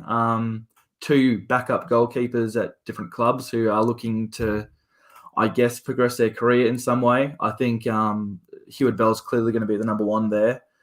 Angus Thurgate coming in from the Jets. James Donachie, Daniel Pena on loan, weirdly enough. Another loanee from Atletico Mineiro. Just quickly before you move on from him, I saw that he moved to Western United and was like, oh, I saw that he was on loan and went, oh, that's really strange. I thought he was a permanent deal at Newcastle. He's been on loan from Mineiro for the last 6-7 years at about 10 different clubs. Like he goes A-League. As soon as the A-League season's finished, he'll go to he'll play half a dozen games somewhere in Asia. And then when the Asian season's finished, they'll loan him somewhere else in the world.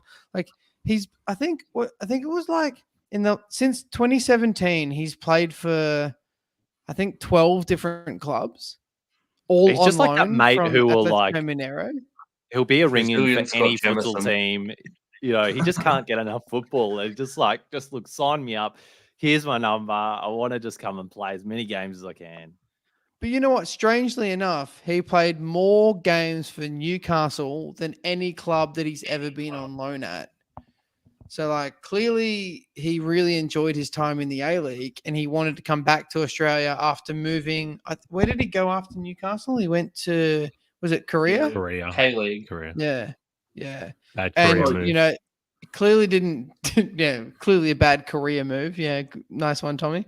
But he clearly enjoyed his time in Australia and wanted to come back because he played more in Australia than he'd ever played anywhere in his career. Yeah, it's like a Chelsea loanee and Genk. I'm sure they got an affection after playing there. Or Vitesse. Was it Vitesse? Yeah, I found that interesting that now we've got 2 players in the league coming from Atletico Mineiro. Another weird one was Riku Danzaki of Brisbane Roar fame. I didn't even know he was there. He came from Motherwell. I wasn't aware that he made the move to Motherwell. I don't know how well he fit in there, or I don't think he got many games.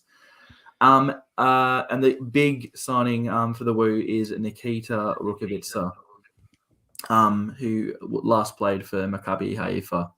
But the outs are where it gets interesting. Diamante, he's now a coach at Melbourne City. Topper Stanley retired. Jamie Young, arguably one of the best keepers in the league, now at Melbourne City. Leo Lacroix, he's at some club in Romania.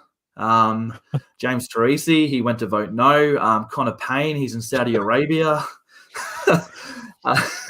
Alex Prijovic, I don't know what his move is now, but that was a bit of a weird one. He was, I think he reached mutual terms with the club for another opportunity, but as of time of recording, that other opportunity hasn't been announced yet. Neil Kilkenny, I'm not sure if he's retired or not, but he is unattached. Dylan Pieris to the Wanderers, Ryan Scott to the Jets. The Woo had a bit of a low-key pre-season. There was a behind-closed-doors win to Melbourne City, a behind-closed-doors loss, an in-front-of crowd loss to the Raw, a behind-closed-doors win to the Wanderers, and a 0-0 behind-closed-doors to Adelaide United. In the Cup, the Woo got to the quarterfinals after knocking off the Edgeworth Eagles and the Gold Coast Knights before being knocked out by the eventual champion Sydney FC.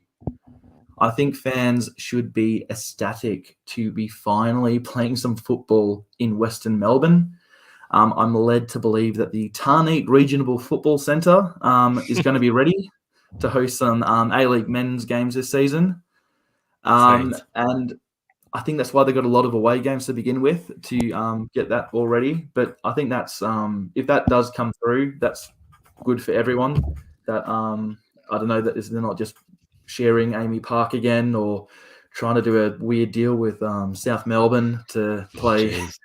again, Had a not in flashback. Western Melbourne. We touched on him earlier in the podcast, but I think Noah Bodic is going to be huge for them. He was key to their late comeback and race for the finals.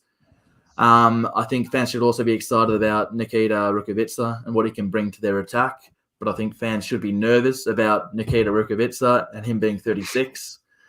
Yeah, it's interesting, right? Rukavica has spent the vast majority of his career pinning on the fact that he's super quick, and that's all he was really good at, right? And that's what we in Australia think of him as, just this super fast, raw, talented guy. I mean, let's not say the Israeli Premier League is a great scope for how good players are, but he's the all-time leading goal scorer in the Israeli Premier League for someone who's not Israeli. So that's a good stat in itself. I mean, he technically is now Israeli because he's married to an Israeli woman and he is an Israeli citizen, but he is a foreigner in the Israeli Premier League and is the all-time leading goal scorer as a foreigner. He's played in the Champions League however many times, but yeah, the question still around is he still just this raw, fast, like that's what he relies on, or is he actually a good finisher? And we'll find that out this year. And this is probably going to be his last year as a professional footballer, let's be honest. And then he'll go back home to Israel where his family is. But whether or not he's going to score goals, shocked, Damo. let's see. He is absolutely fucking built. I don't know what. I've seen him. Yeah, he's massive, and he is huge. I remember seeing him. My question's always been: is can he score goals? Like, is he a finisher, or is he call still him just Nikita fast? Rokovica? Like I haven't. Can you watched him smell play what Nikita is cooking? I haven't watched him play since he played for the Socceroos last. I think like 10 minutes off the bench. Jeez. So I have no idea. Yeah, that's what the last like time I as a saw player, him. But considering his size and how big he is, like I was shocked. I wouldn't be surprised if he's transformed his game into just like one of those big blokes that holds the ball up and is a target man. Because I don't know how quick he is, but he is like it's like a house just running towards you. Like he's huge. It was funny. It's like that Nabad. When I saw that he signed for Western United, I asked a friend of mine who he's an Israeli citizen, grew up in Melbourne, and I know that he has some interest in the Israeli Premier League. And I said, I'll ask you about Nikita Rukavica. And he's like, don't know who that is. And I was like, but he's like the all-time leading scorer for someone who isn't Israeli in the Israeli Premier League. He's like, don't know who you're talking about. It's like, okay, all right, well, doesn't give me good signs that he's actually like a standout player in the Israeli league, which gave me no real indication that he's going to be a standout player in the A-League.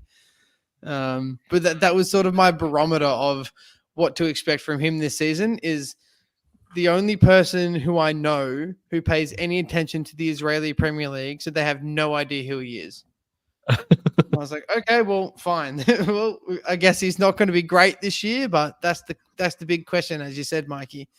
Yeah, he's the excitement and he's the nervousness at Western United. Well, it's just that he is the marquee signing, but it's also we'll have to see how it pans out, and I think it does purely come down to the that age when you go on the Wikipedia and you go, oh boy, 36.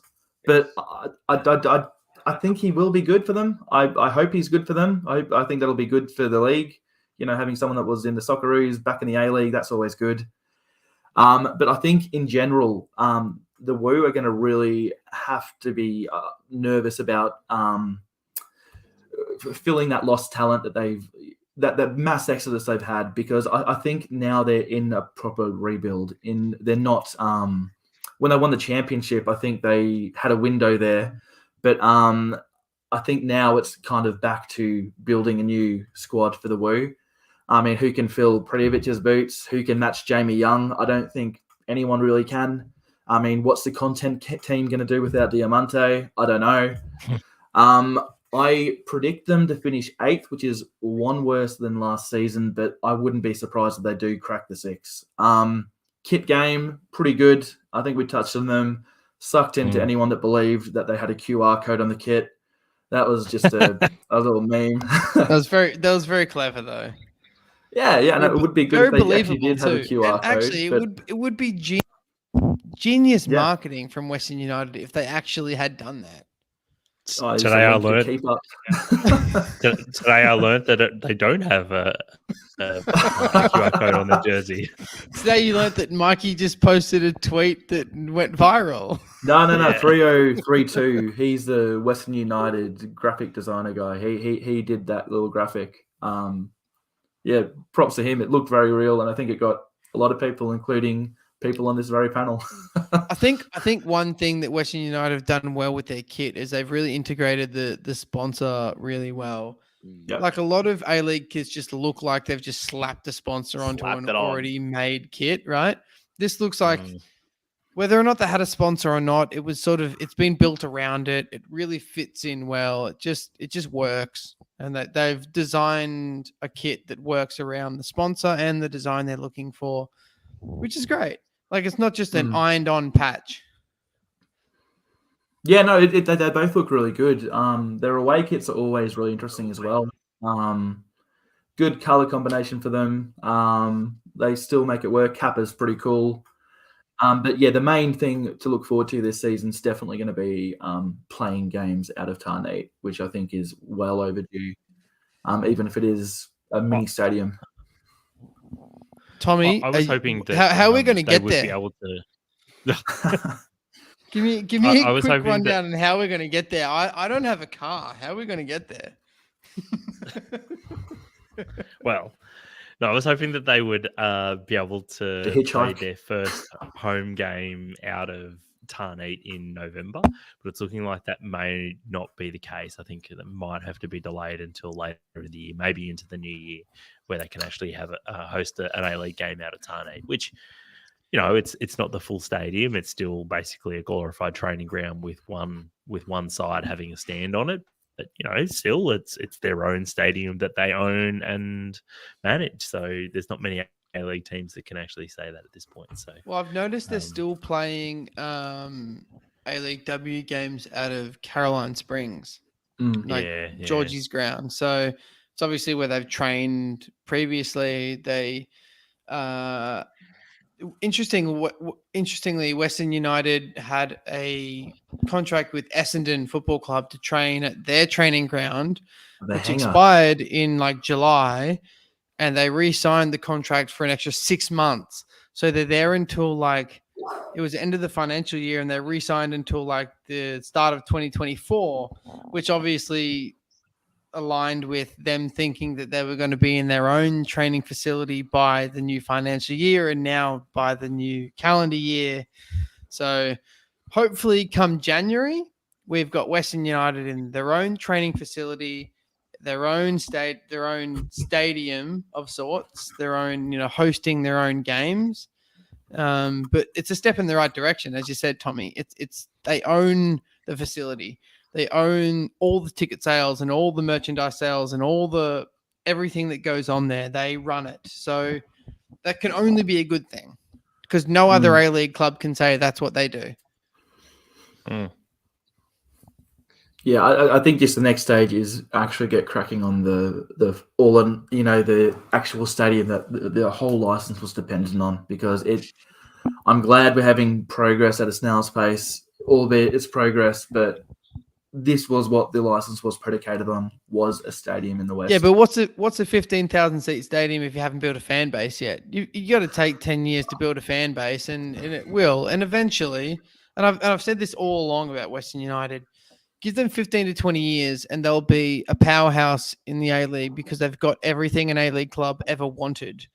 And they've got the community behind it. But it's going to take time. I think you build that fan base by being in that community, though. Like, I don't know how long you can play in Richmond and still pretend to be the Western Melbourne team. You do have to be playing in your fan base, in your potential fan base, to be attracting that thing. I think if they do build a stadium, they undoubtedly will become a huge powerhouse. And even, playing like, out this of Tarneit season's this a year game. will obviously help, right? Because as Yeah. soon as they start playing games there, you're going to attract Yep. people who live there. Yeah. And Yep. if for example, if I lived out in the western suburbs and I didn't want to go to the city, but I want to watch an A-League game, I'm probably going to go to Tarneit more than I'm going to go to the city.